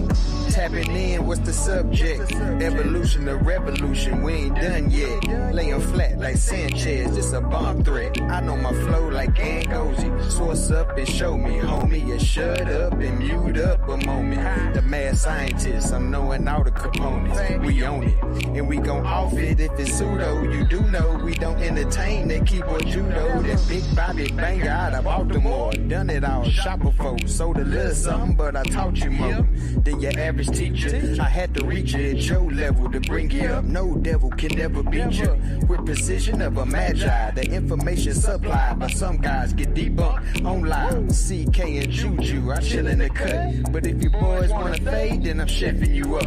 I organize live, the beats of disorganized truth every time. Kudos, who those niggas? Decorated pseudo killers. Space age Africans, back again. An organized lie, the beats of disorganized truth every time. Kudos, who those niggas? Decorated pseudo killers. Space age Africans, tapping in. I always been fly, that's an actual omen. You can catch me in the sky, ask Anthony Bowman. He see me with his telescope, I was actually floating. off some good kush. The Sabio is actually growing. See, Gullah Gullah and Kent is where the money gets spent.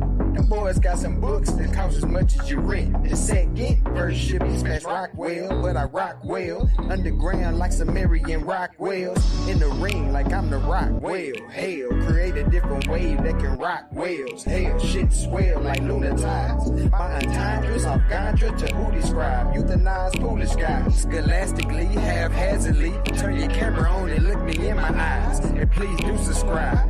8 to 80, blind, cripple, or crazy, you in for a new surprise. It's DQ, a organized lie, defeats a disorganized truth every time. Kudos, who those niggas? Decorated pseudo killers, space age Africans, back again. An organized lie, defeats a disorganized truth every time. Kudos, who those niggas? Decorated pseudo killers, space age Africans, tapping in.